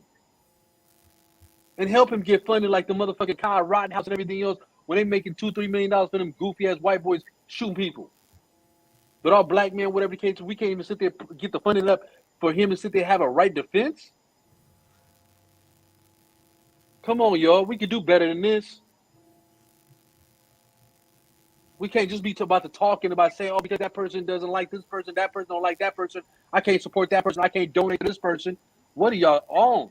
That man got 5 kids he's trying to make it home too. That man was just sitting in his car minding his business. While you watch the video, whatever case is, how about you put yourself in that place and see how the fuck you like it? How about that? We got to stop being so selfish. A little more unified and a lot more love. Yes, indeed. You know what I mean? I respect y'all. I love y'all. Great show, like always, man. It's just that's you know what I mean. We have to have more of these conversations all the time to spark the minds, whatever the case is, and that's how I learned life. When Pac said, "Hey, I'm not be the one that sit there the cause of revolution, but I'm gonna spark that mind that's gonna cause the revolution." You understand what I'm telling you? That's what we need to be on.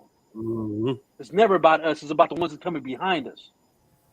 You know what I mean? We got leaders that come and go, whatever the case is. We got to make sure we pick up the pieces. One thing about this life, we can never sit there and put everything in one basket because it's easy for them to fuck us over.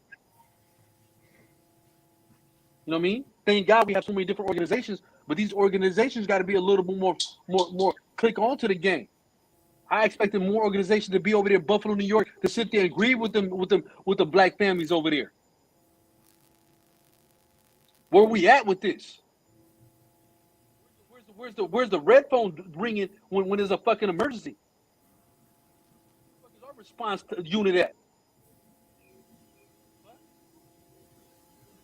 Oh, okay, but that's somebody else's grandma. That's not my grandma. Okay, yeah, that's not my grandma. Yeah, I feel sorry for her, but man, come on, man. I want to God rest present I want to present a solution, something we could work on. Number one, educate our people more about our people to raise that self-love and self-awareness. We did the other show, and the brother Jay Dizzle, he mentioned that white man only show us our defeats and negativity about us, and you know that causes you to have that self-hate, low self-esteem, and then you be hating on each other. Brother King T mentioned about that outside force, which is true. And whenever we begin to speak about what our enemy is doing, you have a lot of those brothers and sisters try to shoot that down as if it's not real. Like, y'all worried too much about what the white man doing. You need to concentrate. Well, we see what happened when we concentrate on us. But one thing about the education is learning just what a powerful, great, incredible people you are. And once you know yourself and know your greatness beyond all this negativity that they show about us, then you'll start having a sense of self-pride and self-worth. So education would be one step.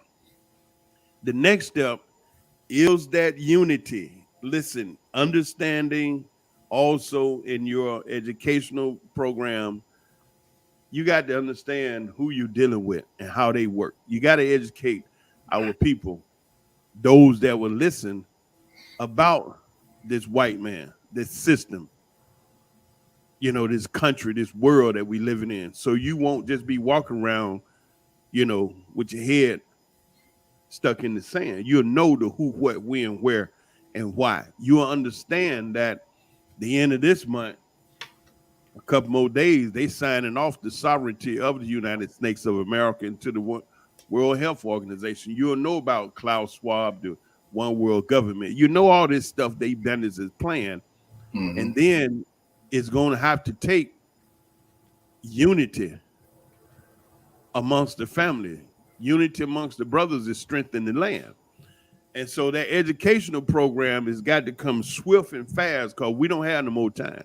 There is no time. So once you become aware of the beauty and the power of the Nubian brothers and sisters, the melanated brothers and sisters, all the contribution, the great things that we contributed to, then you have another level of self-love. And then you can begin to love others. The next point, for me, has always been getting away from the bandit that hate us. It done showed us that and keep showing us. I'm always about an exodus. You know, the great brother Bob Marley, Exodus. Yes. Now, we mentioned earlier on the show that it was millions and millions of indigenous brothers and sisters that was already in America. When I say exodus out of America, no, I'm not talking about every single brother and sister, because yes, we clear that some of our people are in fact indigenous to that land, born, raised, started there. No, I'm not pushing that exodus on you. I'm simply talking about brothers and sisters that are looking for something different. And there have already been thousands of brothers and sisters that have gone into Africa, and very happy that they have. Now, a lot of negativity that we've heard about Africa, you have to ask yourself, who's telling it to you? Okay. I've lived in Africa myself, several different countries for a while. And so I know. So one solution is to separate yourself from those that hate you. If you're not there, you're not a target. One thing about this bandit, because he's such a barbarian, if we are not there, then he have no target but himself. Eventually he'll kill himself. I mean, you know, it's like, okay, all black people leave America for a period of time, he gonna kill himself. Then you can go back to America and have all the America you want in peace. That's just a little joke. But, you know, getting away from this bandit so we don't be there to be a target. Now, for those that are going to stay, and I know that's where you are going to have to deal with the situation and deal with reality that you're living in. Praying don't work. Jesus ain't came back to help you. Voting don't work. None of your politicians is doing anything significant for us as a people. The Asian got the hate crime bill. They got the $10 million in New York. They got niggas skinning and grinning and breaking off them. So the politician running around D.C. ain't working for you. There's more black folks in D.C. than any other race in the country. That ain't work for you. Marching didn't work. We done marched till we marched out a road to march on. Protesting, only thing that does is give them some more shit to look at on the TV. They sit up and look at, you know, a bunch of Negroes out there. Yeah. So you protest till you get hungry, you get thirsty, you go home, eat you some chicken and drink you a little something. That's the end of the protest. So that don't work. So what do we do? If you're going to be there, you're going to have to get with those that think like you. Put your plan together. Okay, I mentioned about, you know, the money situation. When you look at the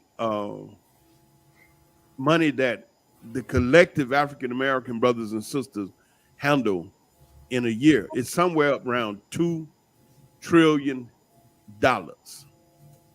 Yes. Now, 45 million African-American, more than 45 million now, annually is moving over close to $2 trillion. In his world, the only two things he really respects is the loss of finance and the loss of life.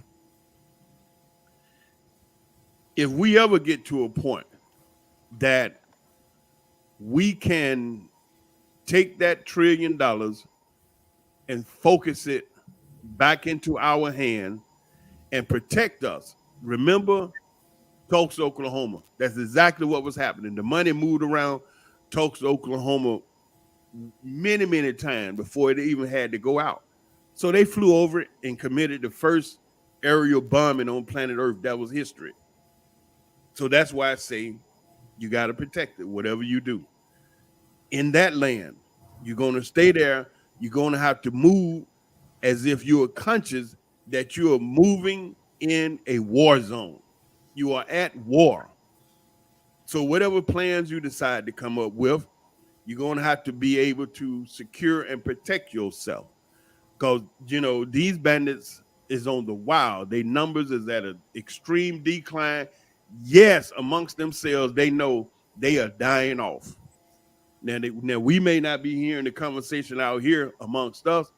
I know, and I know you all know, and their numbers are dying off. The white European is dying off. All we have to do is stay healthy and keep living. They've already predicted, I think it's 2025, 35, that white people will be the minority in America. That's goddamn shit fit crazy. They batshit crazy because just like they have the ability to look in space and see an asteroid coming, they got the ability to sit down and look at their numbers and determine that their birth rate is such an incredible negative. They can predict when they're going to be the minority. But then here's the thing beyond that, the stuff they ain't saying. They know when they will be extinct. They tell you about a minority, when they look to be a minority in America. And that means what? They don't have enough numbers to vote nobody in. It's all going to be a land of beautiful people of color. That's got them batshit crazy. So that's why all these Bill Gates and Soros and, Klaus Schwab, all these bandits is on a hard court, full court press to kill as many people they possibly can because they going out. These are realities. In America is they ground zero. Yes, they're destroying the country from inside out. Yes, Biden was put there for a reason to do that. So where are we going to be? How is it going to affect us? And how do we maneuver around it? Unity amongst the people is strength in the land. If you prepare for the worst and it never happened, at least you was ready. But it'd be a damnable shame to need it and not have it. So it's best to have it and not need it. So the solution, educate our people as to the beauty of beautiful, delicious, Nubian, melanated people. The great contribution we've given to this planet, the power that we are.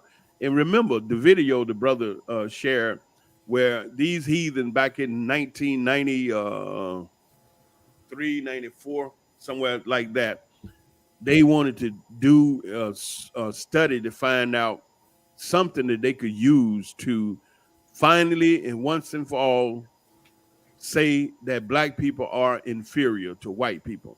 And they did this study with the DNA. And what they sought out to do, first they understood that the more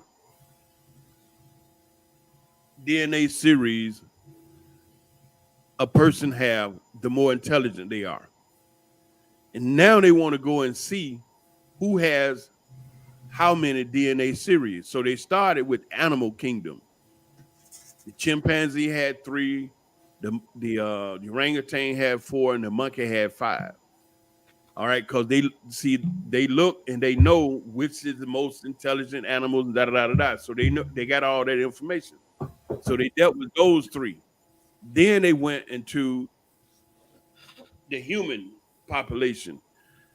They went into Europe. They didn't go into America because they know those white people in America originated in Europe. They know the history. They all know all of that. There's no question out of Europe. So they went to the root of the origin of the European in Europe.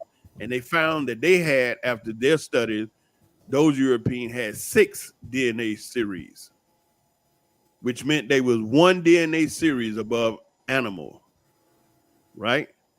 Okay. Now, at that point, they saw they had 1 DNA series above animals. Then they went into Africa. Now, this is where they want to go. They say, okay, the white man got 6 DNA series, so we better than animals, but you're only 1 above an animal. So when they went into Africa, they saw the numbers that came back, and they looked at the numbers of the first few Africans they checked, and they was like, wow, that can't be right. And then they recalibrated equipment. It still came out the same numbers. Then they checked again and changed the batteries, and they got new equipment. And they went across Africa, and all the African brothers and sisters came back with the same DNA series.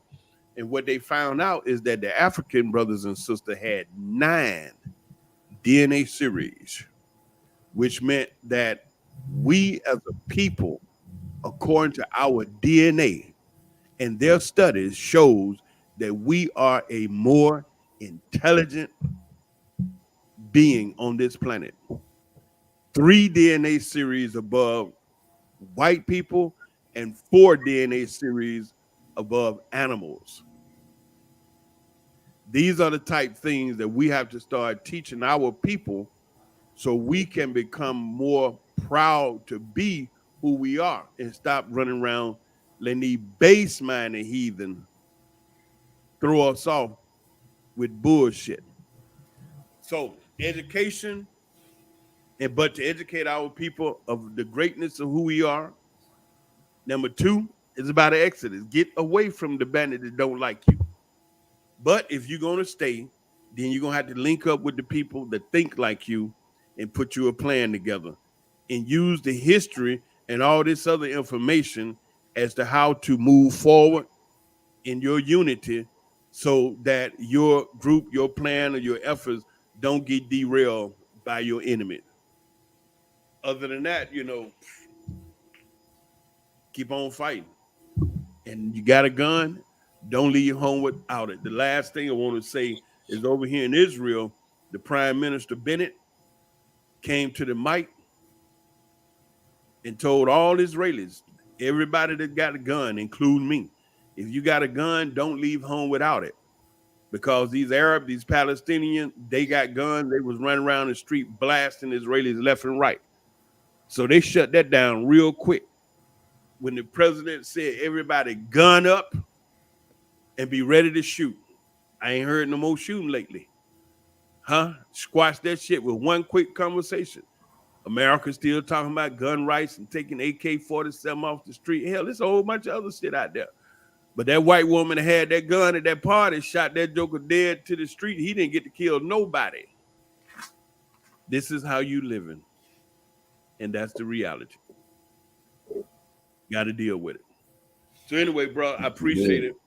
Again, I appreciate much you. love. Yep.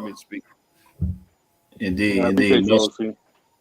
Much love coming through, dropping the gems as y'all always do, and coming up, with the solutions that our people need to hear.